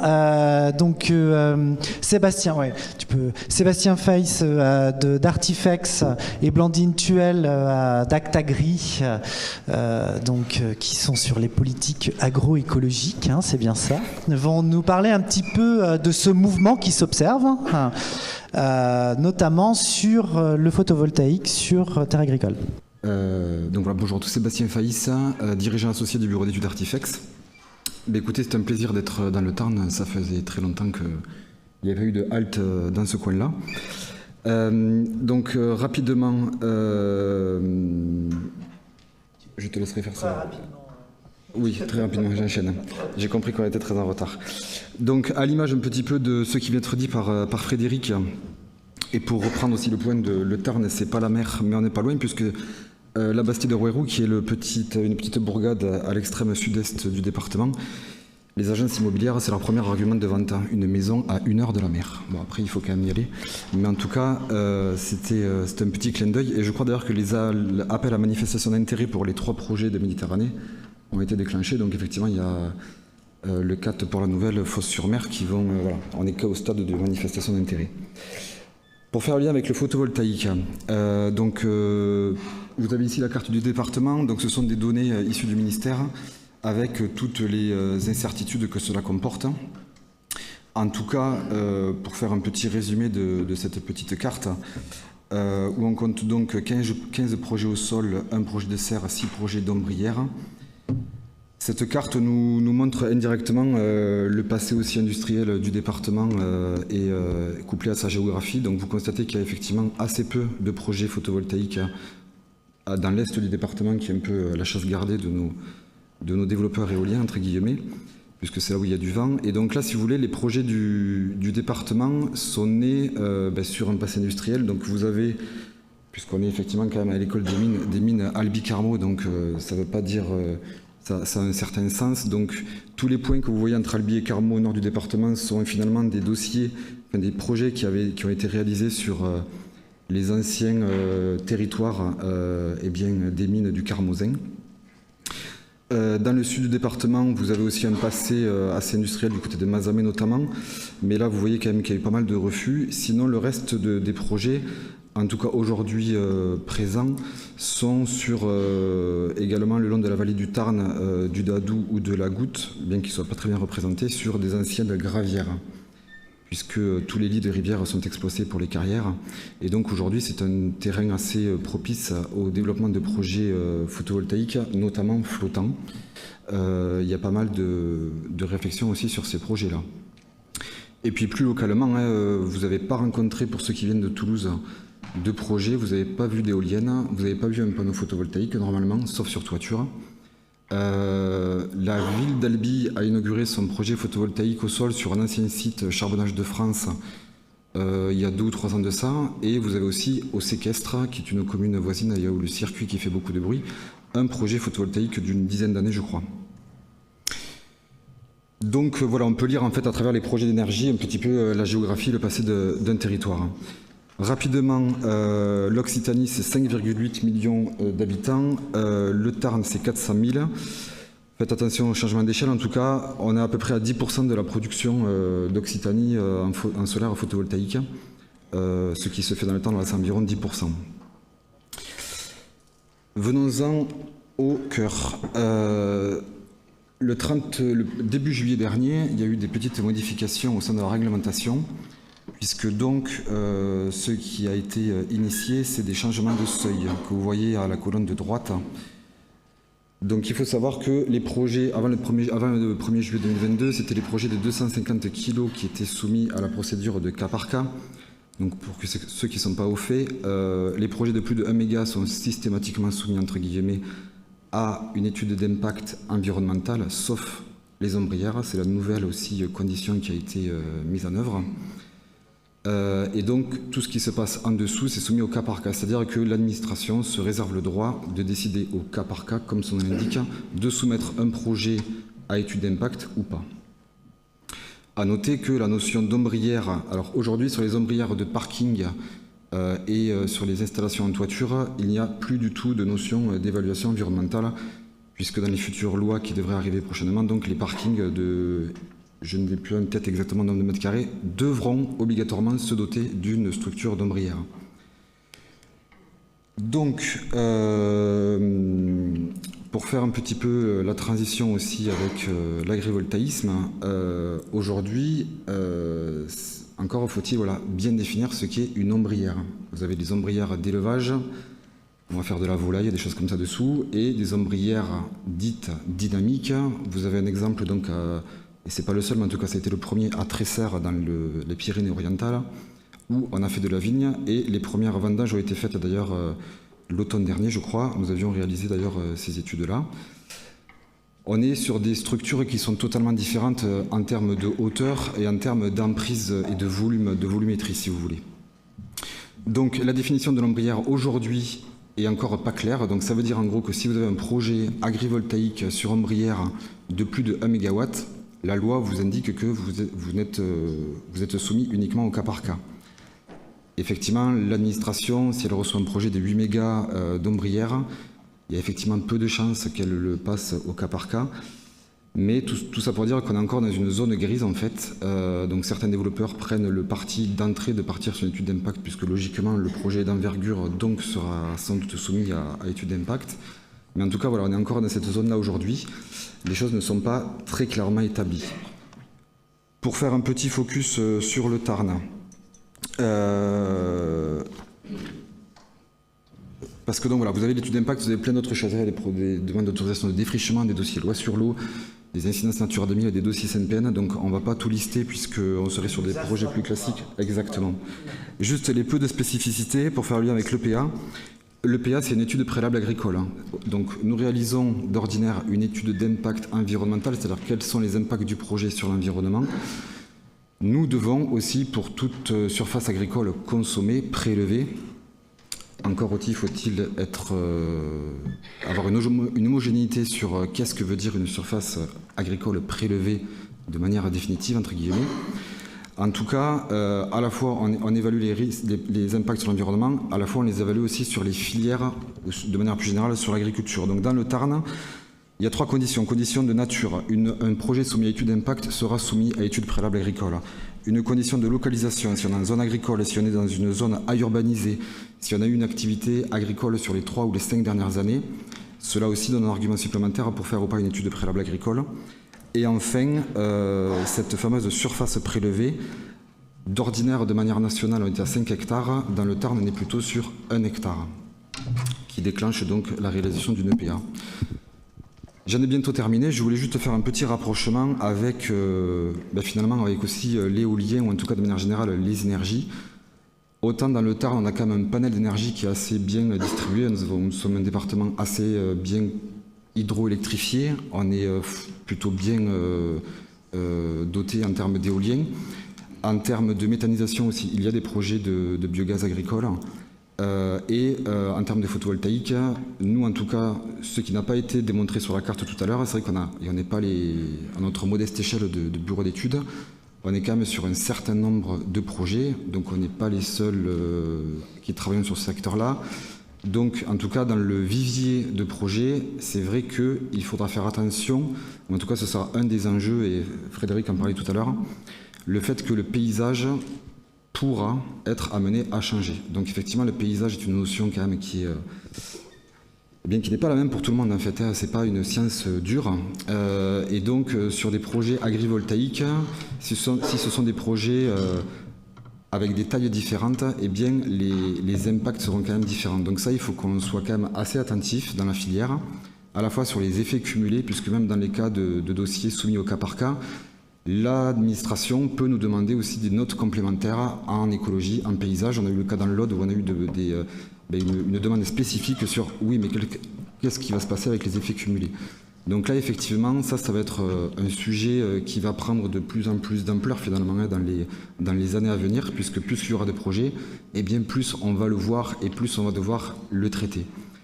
Donc il est vrai que nous, quand on fait aussi des suivis de projets, il sera important que les développeurs soient assez exemplaires sur leur manière de développer. Ça fait un peu lien aussi avec le propos du maire de Parisot tout à l'heure, où il faudra qu'à la fois d'un point de vue de la continuité écologique, de l'utilité des mesures qu'on pourra mettre en œuvre autour d'un projet, agrivoltaïque ou pas, il faudra veiller à ce que les choses soient bien mises en œuvre, qu'on ait des suivis qui puissent prouver aussi à la société civile que ces projets, eh bien oui, ont un volet positif. On parle d'impact qui a souvent une connotation négative, mais il ne faut pas oublier qu'il peut y avoir aussi des impacts positifs.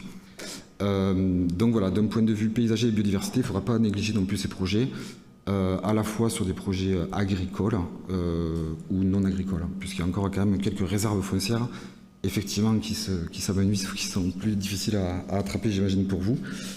Mais donc voilà, veillons à faire de beaux projets.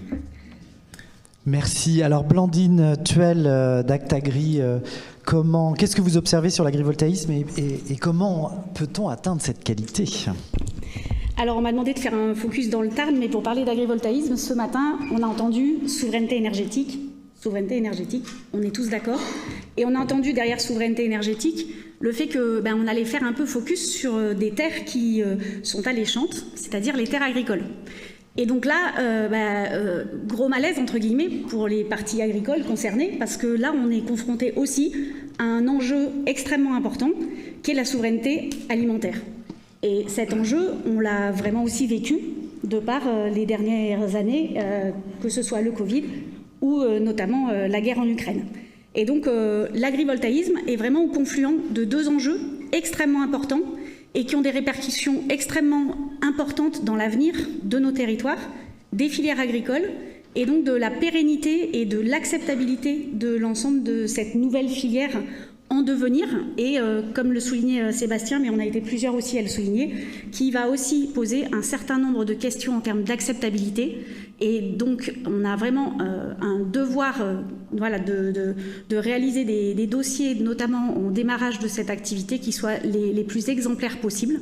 D'où notamment, nous, notre engagement, on pourra en discuter si certaines ont des questions, notamment dans France Agrivoltaïsme, pour notamment travailler sur la responsabilité sociétale de cette nouvelle filière. Donc concrètement, parler d'agrivoltaïsme dans le Tarn, c'est avant tout parler d'une filière qui se dit en plein essor au niveau national, mais avec une très très grande disparité. Là, vous avez la position des dossiers que nous accompagnons en termes de projets sur le territoire. On voit que globalement, l'ensemble du territoire français est concerné, avec peut-être une prévalence un petit peu importante en Nouvelle-Aquitaine. Mais quand on dit une filière en plein essor, c'est aussi une filière qui se cherche, notamment sur un des premiers aspects, c'est-à-dire la définition en tant que telle de qu'est-ce que l'agrivoltaïsme. L'agrivoltaïsme, il y a agri devant, donc l'agrivoltaïsme, c'est avant tout un projet qui se définit en tant que projet agricole, en premier lieu. Et ensuite, le PV, quand il apporte un service à l'agriculture, devient de l'agri-PV. Alors, ça semble assez simple comme ça dans les définitions. Il faut voir que l'ADEME y a travaillé depuis de nombreuses années et a sorti une définition relativement complexe entre des services de premier ordre, des services secondaires, etc. Mais l'objectif est avant tout de privilégier le portage du projet en tant que projet agricole.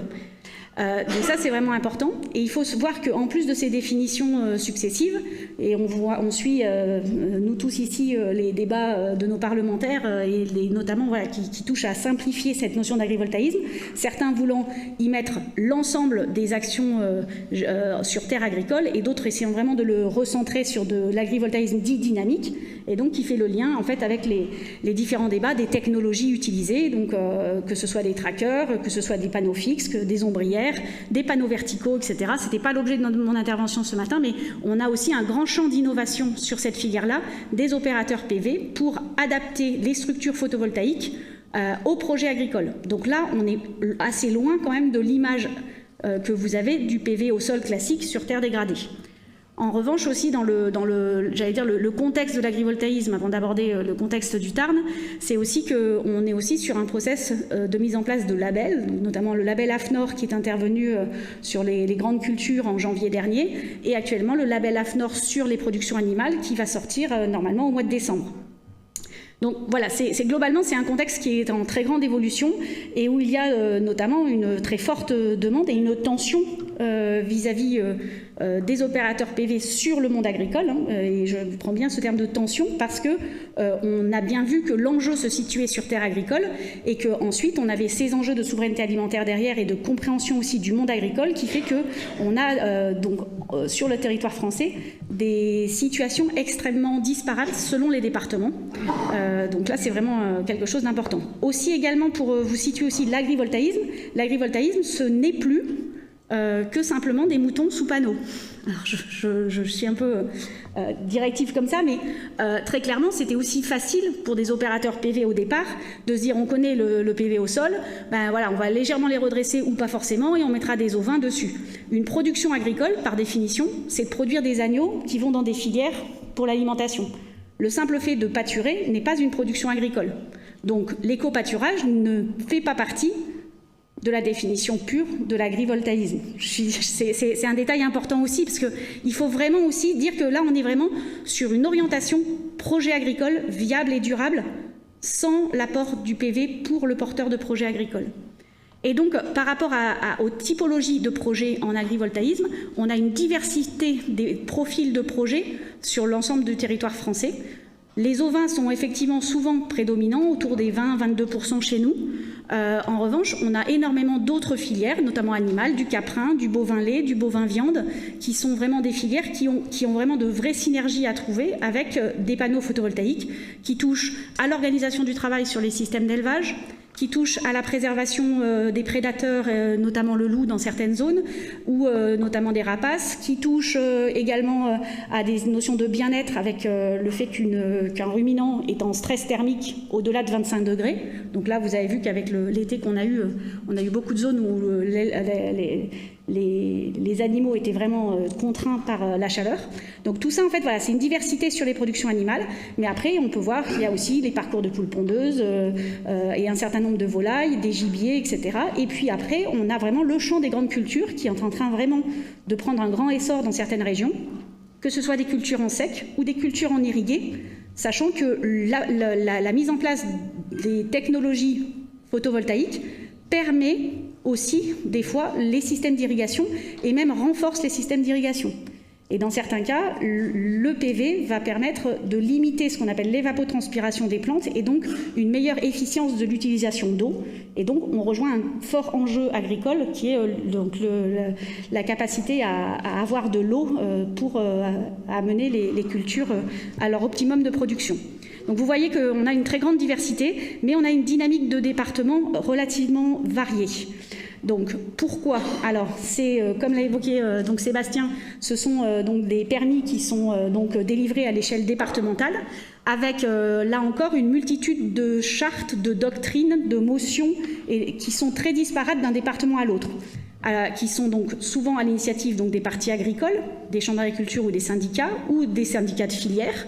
Mais en revanche, elles ont toutes pour objet de faire comprendre les enjeux agricoles vis-à-vis des installations photovoltaïques. Et donc, la disparité du monde agricole français fait qu'on a une disparité aussi des prises en compte et des contraintes que chaque département veut mettre en avant dans chacun des départements.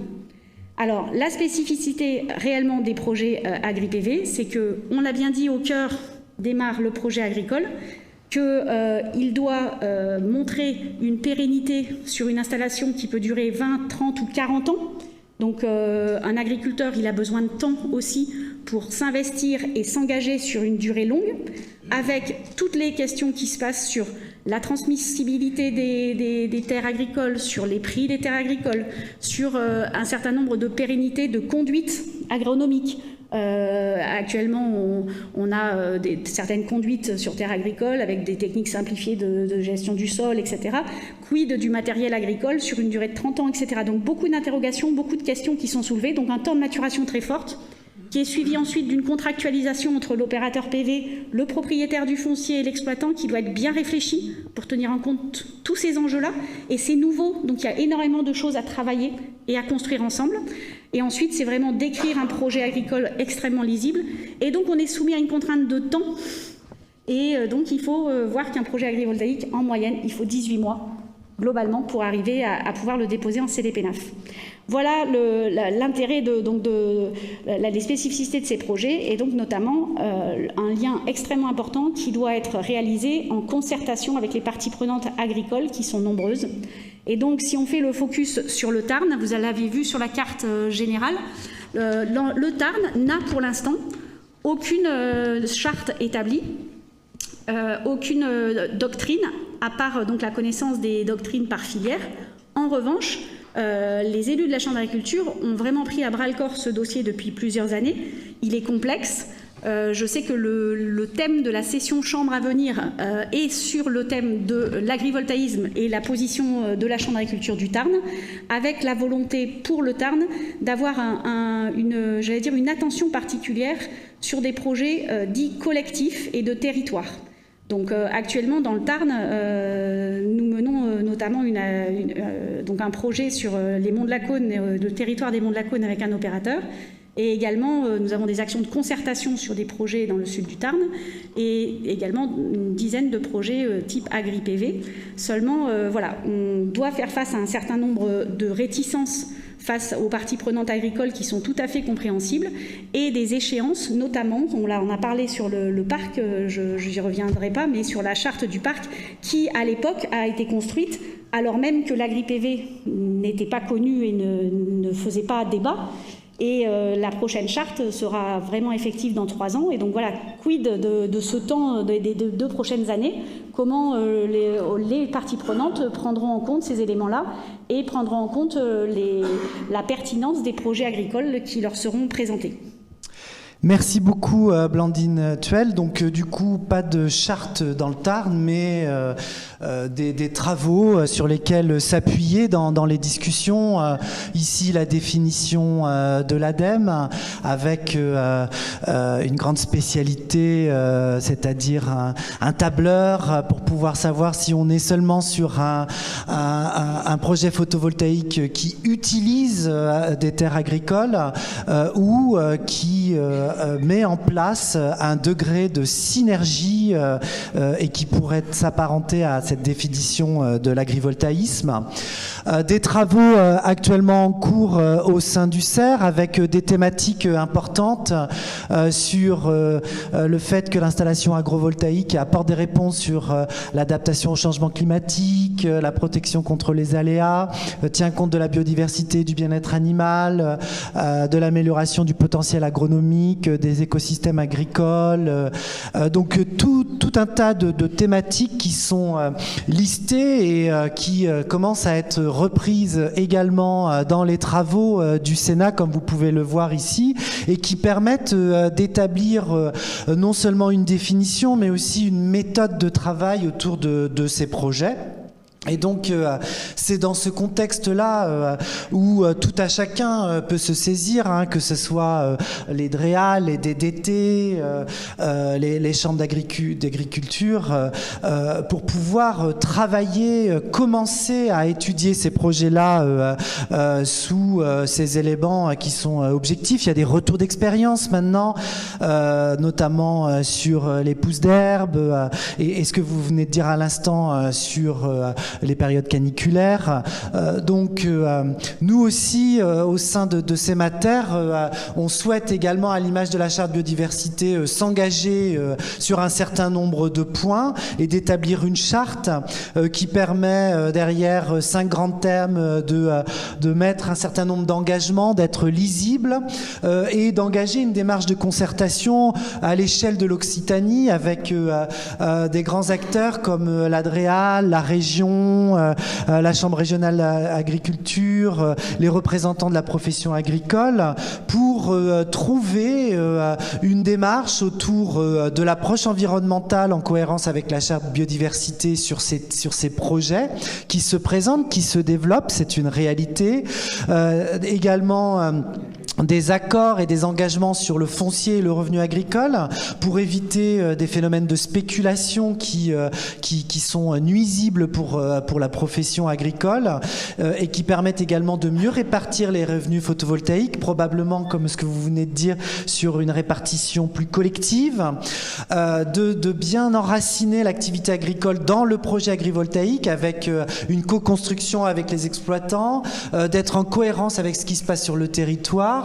Quand il y a une filière ovine, on peut faire de l'ovin. S'il n'y en a pas, on ne va pas développer une filière sur 10 hectares ou 20 hectares. Sur l'urbanisme, je pense que la profession est aussi attachée à ne pas faire évoluer le zonage réglementaire. On peut très bien faire une centrale sur un zonage agricole, sur un zonage naturel. Ne transformons pas, et c'est aussi un élément de pérennité pour les exploitations agricoles. C'est également la même chose sur la non-artificialisation. Et puis, 2 thèmes importants, la concertation en amont, en aval, et le suivi régulier. Je pense que la profession pêche à ne pas faire de suivi, que ça soit sur la biodiversité ou sur il faut être transparent, il faut apporter, montrer les résultats positifs, les résultats qui le sont moins, et trouver des pistes d'amélioration. Alors, on est un petit peu en retard sur le planning. C'est une question d'acceptabilité sociale.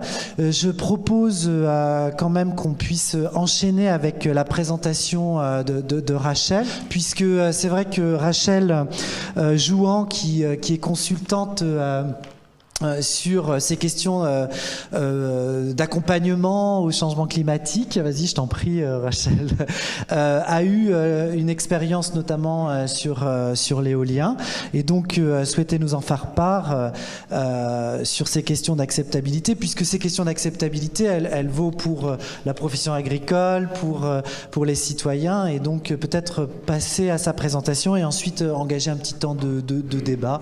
Merci. Donc merci de m'avoir sollicité pour faire ce retour d'expérience. Alors moi, j'y connais rien à l'énergie, c'est pas du tout mon domaine, et c'est aussi pour ça que je trouvais intéressant de vous parler du travail qu'on avait fait sur des écoutes territoriales en phase de préconsultation. Donc en fait, qu'est-ce qui s'est passé? Ah oui, il y a 2 fois la même chose, ok. Donc en fait,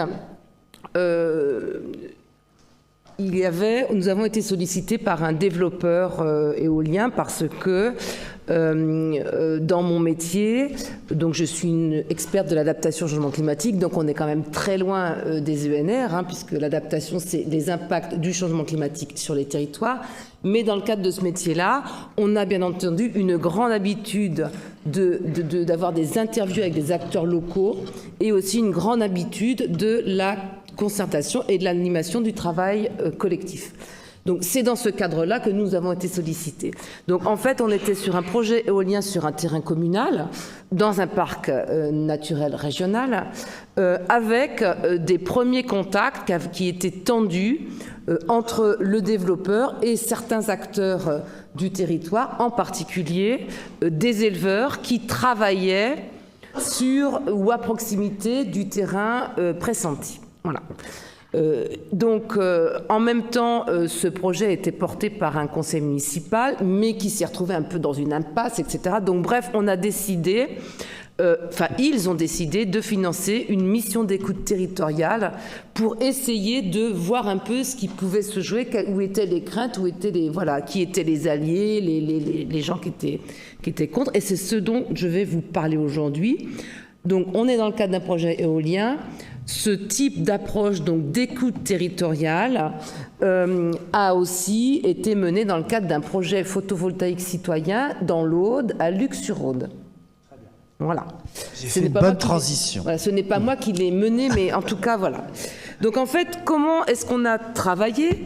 Eh bien, on a établi un guide d'entretien avec un sociologue, avec une première question qui était une question extrêmement ouverte, où on laissait la personne s'exprimer sur qu'est-ce qu'elle pensait globalement d'un projet éolien en général, de l'éolien en général, et donc là ça part, et ensuite, une fois que cette personne s'était exprimée, eh bien on était sur un questionnaire plus directif pour interroger cette personne sur ce qu'elle pensait, quel était son avis sur la gouvernance d'un tel projet, sur le fait qu'il soit à côté de chez elle, parce que là, évidemment, on est dans une autre dimension, sur les impacts environnementaux, qu'est-ce que ça lui parlait, sur les conséquences économiques, bref, voilà. Et donc, on a fait des entretiens, et ces entretiens, on a décidé de les cibler auprès des usagers du site d'implantation et des riverains de première proximité, donc des éleveurs, des associations, particulièrement avec des associations de randonneurs, les habitants des hameaux de proximité et qui voyaient évidemment les éoliennes potentiellement, ainsi que les habitants, tous les acteurs de la commune, avec une cible 2 qui étaient les élus des communes riveraines et de l'intercommunalité. Donc, les résultats... oui, alors la chose qui est très importante, c'était que, et c'est là où justement c'était intéressant, c'était que c'est mon bureau d'études, donc Climat Adaptation Consulting et Green Célipar, donc Catherine Bossis, c'est nous qui avons conduit les entretiens. Et là où ça a été intéressant et où là les acteurs nous ont un peu ouvert leur cœur finalement, c'était qu'on était dans des entretiens, on était en posture neutre. Premièrement, comme je vous l'ai dit en démarrant, je ne suis pas une spécialiste des questions énergétiques, pas du tout. Donc, et la seule chose que l'on savait du projet, c'est qu'il y avait 10-12 éoliennes sur un terrain, on avait l'implantation. C'est tout ce qu'on savait. Donc notre objet n'était pas du tout ni de vendre un projet, ni de prendre une position par rapport à l'éolien en général ou sur place, et de n'avoir absolument aucun jugement vis-à-vis de ce que pouvaient nous dire les gens. Et là, c'était intéressant. Je vous donne un exemple. Donc très vite, dans la question complètement ouverte, beaucoup de personnes, là où on était, dans un endroit particulier, les gens disaient oui, moi je préfère l'éolien et je suis favorable à l'éolien parce que je préfère l'éolien que le nucléaire. Et donc évidemment, quand on vous dit quelque chose, la personne qui vous dit ça s'attend à ce que vous disiez ah bah oui, je vous comprends, bah oui, oui. Mais nous on disait rien. Et du coup, qu'est-ce qui s'est passé? Donc du coup, très vite, donc on disait rien et on expliquait à la personne que nous étions là en posture d'écoute et pas de jugement, et en tous les cas, pas de prise de position. Et ça se passait très vite dans l'entretien. Du coup, les personnes étaient tout de suite en confiance. De plus, on s'engageait sur la confidentialité des échanges et l'anonymat de ce qui nous était dit, qu'on travaillait, nous, en analyse, qu'on fournissait. Cette analyse, elle était fournie ensuite aux développeurs, mais c'était pas nominatif, c'était pas précisé qui avait dit quoi, etc., etc. Donc on s'engageait de ça. Donc sur le plan des résultats de ce travail qui a été extrêmement intéressant, c'est que effectivement ça nous a permis d'identifier en tous les cas par rapport aux personnes qu'on avait les principaux points d'acceptabilité locale. Donc par acceptabilité locale, on entend que effectivement comment dirais-je, sur 21 personnes qu'on a interviewées, c'était des interviews de 1h à 1h30, donc vous voyez, c'était quand même assez conséquent, eh bien 19 personnes sur 21 étaient favorables sur le principe, sur le projet, et que les facteurs d'acceptabilité, donc deux principes, parce qu'il faut faire la différence avec l'acceptation, voilà, c'était que ce soit implanté sur un terrain communal, puisque comme ça les sources de revenus n'étaient pas captées par une personne en particulier, mais par le collectif, que ce soit implanté à distance des habitations, qu'il y ait des retombées économiques pour la collectivité à travers notamment les loyers, hein, et que enfin, grâce à l'ouverture au capital, les personnes, les habitants, les acteurs pouvaient garder une espèce de maîtrise du projet entre guillemets. Hein. Donc ça, tout ça, c'était hyper important et c'était sur les choses de principe. Par contre, évidemment, c'est pas parce qu'on est plutôt favorable sur le principe que pour autant on accepte que le projet arrive chez nous, à notre porte, etc., etc. Ça, vous connaissez ça mieux que moi. Mais en tout cas, dans nos entretiens, on a eu les gens nous ont posé des tas de questions. Vous voyez, j'ai toute une liste comme ça. Tout ça, c'est des questions. Hein. Je vous mets ça parce que je ne les connais pas par cœur, évidemment. Ça date de 2 ans, donc je ne m'en souviens plus. Mais en tous les cas, il y avait des tas de questions. Et donc, nous, dans notre posture d'écoute, on a pris les questions. On ne répondait pas aux questions. Donc, ça permettait de lister des questions, etc., etc. Et donc, quand on a fait l'analyse, eh bien, à travers les questions qui étaient posées, on voyait bien les craintes sur lesquelles qu'avaient les gens et sur lesquelles des réponses étaient attendues. Parce que même si on est sur le principe d'accord, on a quand même la grande liste de questions, et si on ne nous répond pas là-dessus, eh bien, moi, je peux basculer vers non, plutôt non. Voilà. Et puis sinon, ça nous a aussi mis en évidence des points de vigilance, là, pour le coup, forts, qui faisaient basculer. J'ai le temps de les dire ou pas? Oui, vas-y. Bon. Donc, les points de vigilance forts à cet endroit, qui est voilà, à cet endroit. Donc, ça ne veut pas dire que c'est des points de vigilance partout, c'est ce que nous, on a observé.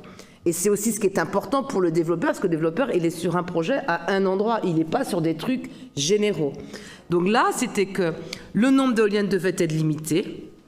La question de l'intégration paysagère était vraiment importante, en particulier pour les habitants qui avaient la vue dessus. La question de la gouvernance du projet était un point de vigilance, c'est-à-dire que si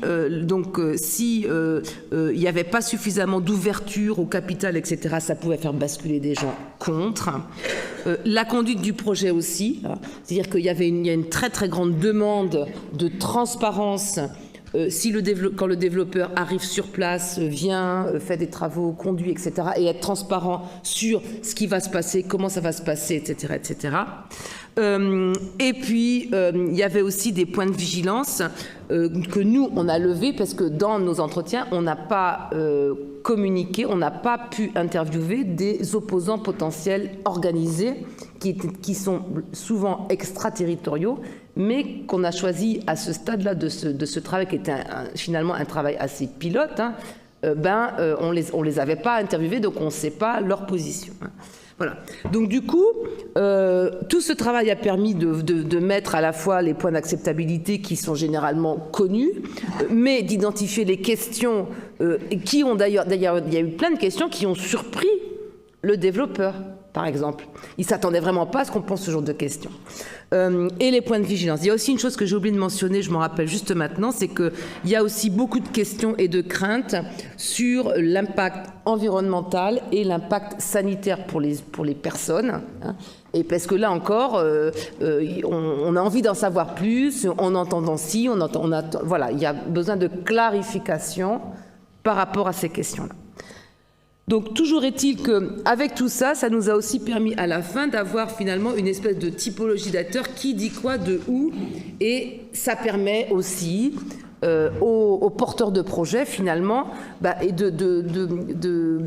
d'entendre ce qui vient, les questionnements des uns et des autres qui ne sont pas les mêmes selon évidemment les types d'acteurs hein, et les types d'intérêts entre guillemets. Voilà. Donc très rapidement, tout ça a vraiment grandement facilité la préparation de la première réunion publique qui s'est passée dans un très très bon climat, alors que c'était mal parti.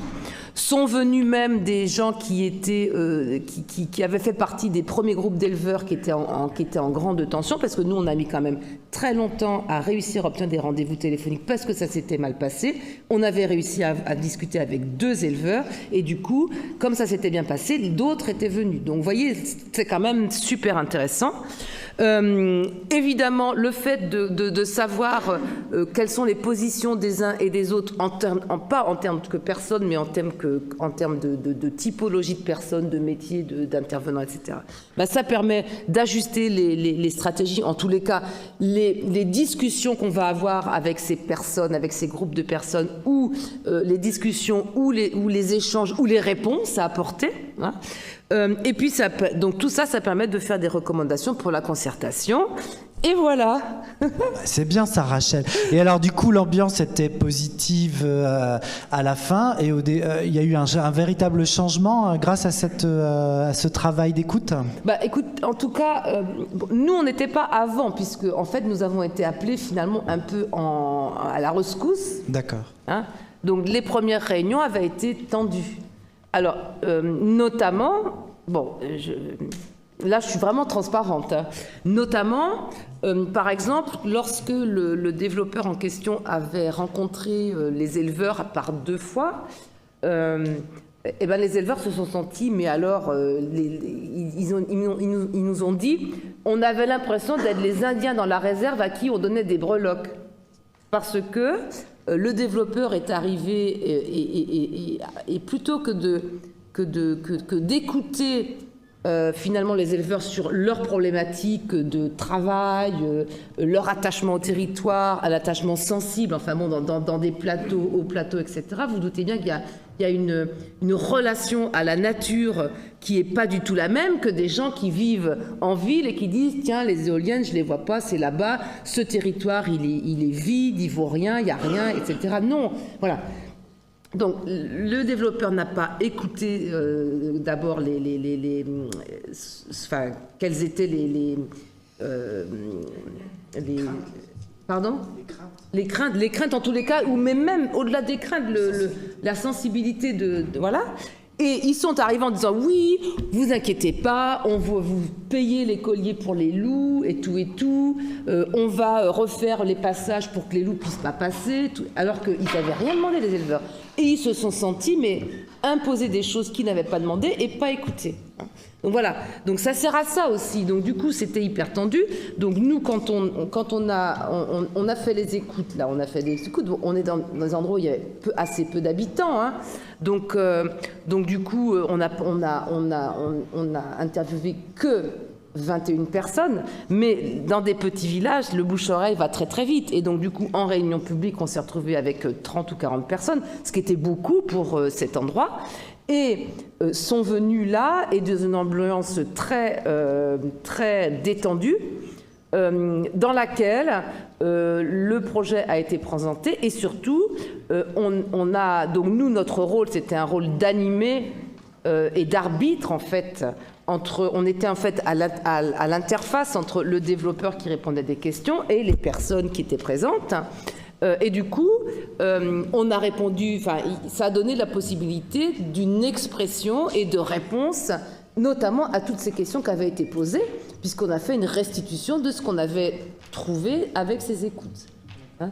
Donc du coup, ça s'est hyper bien passé, c'était hyper détendu. Après, pour ce qui est de la suite, hélas, c'est comme dans beaucoup de nos missions, une fois qu'on a fait le job, on n'a pas continué, quoi. Voilà. Très bien, j'en prie, prends place. J'ai fait peut-être un rapide lien entre vos deux interventions, mais c'est vrai que c'est quand même les problématiques de ces deux énergies, mais on voit bien que ce qu'a présenté Rachel peut aussi être un enseignement pour les questions photovoltaïques. Mais écoutez, merci à tous pour la qualité de ces échanges. 2-3 petits mots par rapport à tout ce qu'on a pu entendre et voir aujourd'hui. D'abord, on est dans une dynamique très forte, ça vous l'aurez bien compris. Je pense qu'il est effectivement essentiel d'associer souveraineté énergétique et souveraineté alimentaire. Ça, c'est vraiment un point sur lequel il ne faut pas qu'il y ait de débat. Sur les enjeux de territorialisation, on avait accompagné la démarche REPOS et le scénario REPOS en 2017 au titre de CEMATER, et ça avait été une question effectivement de territorialiser ces objectifs là ou pas, et finalement on était resté à l'échelle régionale, enfin les élus avaient souhaité qu'on reste à l'échelle régionale parce que c'était trop compliqué de redétailler, de redécliner à l'échelle des territoires. Après, c'est sûr que l'échelle locale, l'échelle des EPCI par exemple, serait probablement l'échelle adaptée pour faire ce travail. L'enjeu, il est que les gisements éoliens, les gisements solaires, les possibilités de faire ne sont pas les mêmes sur chaque département et qu'il va être compliqué de faire matcher ce qu'on peut installer et la réalité de la consommation du département. Certains doivent contribuer un peu plus sur l'éolien, d'autres un peu moins. Enfin, voilà. Et c'est pour ça que l'échelle de la région est bien, mais en même temps, il faut arriver à mixer le local et le régional. Je pense que globalement, ce qui ressort un peu de ces discussions, c'est que tout projet d'énergie renouvelable est un projet où l'humain doit avoir sa place en premier lieu et que c'est un projet de territoire. Donc ça veut dire qu'il faut qu'on associe l'ensemble des parties prenantes et qu'il y ait une vraie co-construction de chaque projet à l'échelle de son territoire et de son bassin. Sur l'agrivoltaïsme, effectivement, il faut vraiment qu'on fasse preuve d'exemplarité sur les premiers projets qui vont être labellisés agrivoltaïsme entre guillemets, si on ne veut pas refaire les exemples de ce qu'on a pu connaître. Et moi, je partage tout à fait la vision de c'est d'abord un projet agricole sur lequel on va venir adapter des enjeux solaires ou des techniques solaires d'une façon ou d'une autre. C'est ce qu'on veut traduire à travers la charte dont David nous a parlé tout à l'heure et ça nous paraît essentiel. Je me suis amusé à faire un petit calcul l'autre jour. Le président de la République parlait de 100 gigas de solaire à une vision 2050. Si on se dit qu'on est très optimiste et qu'on en fait la moitié avec de l'agrivoltaïsme, ça représente 0,4% des terres agricoles nationales. Donc c'est énorme et c'est pas grand-chose. Mais voilà, c'est pour mettre un peu en perspective cet enjeu-là. Merci à l'ensemble des intervenants pour cette journée, enfin pour cette matinée. Merci à l'ensemble des organisateurs. Je vais les citer parce que c'est essentiel. Tous ces gens sont des gens qui sont bénévoles. Nous sommes une association, donc chacun va y trouver ce qu'il y amène. Donc avoir des gens qui prennent un peu sur leur temps libre pour venir, ou leur temps professionnel d'ailleurs, pour venir accompagner la dynamique est vraiment essentiel.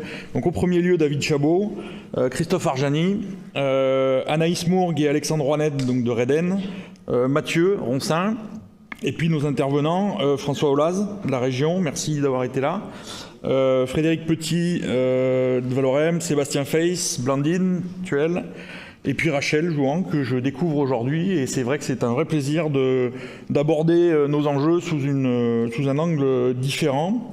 Merci Roxane et merci Samuel pour l'organisation de cette journée, qui sont nos permanents, notre permanente et notre alternant. Et merci à l'École des Mines de nous avoir accueillis aujourd'hui. Merci beaucoup à tous. Ah non. J'avais encore 2 petits mots, j'étais trop vite. On sera sur Energaia, n'oubliez pas Energaia début décembre. Donc Energaia sur lequel on a fait un village CEMATER où on aura 11 exposants issus de nos adhérents, sur lequel on organise des conférences. Donc une conférence sur le recyclage des modules photovoltaïques et des centrales solaires. Et pour les adhérents, nous organisons un SEMDEJ qui est un petit déjeuner business, et sur Toulouse et sur Montpellier. Notez les dates s'il vous plaît. L'idée étant de favoriser les échanges entre nous à travers un pitch et que chacun puisse se présenter aux autres. Donc ce coup-ci, c'est la bonne. Merci beaucoup.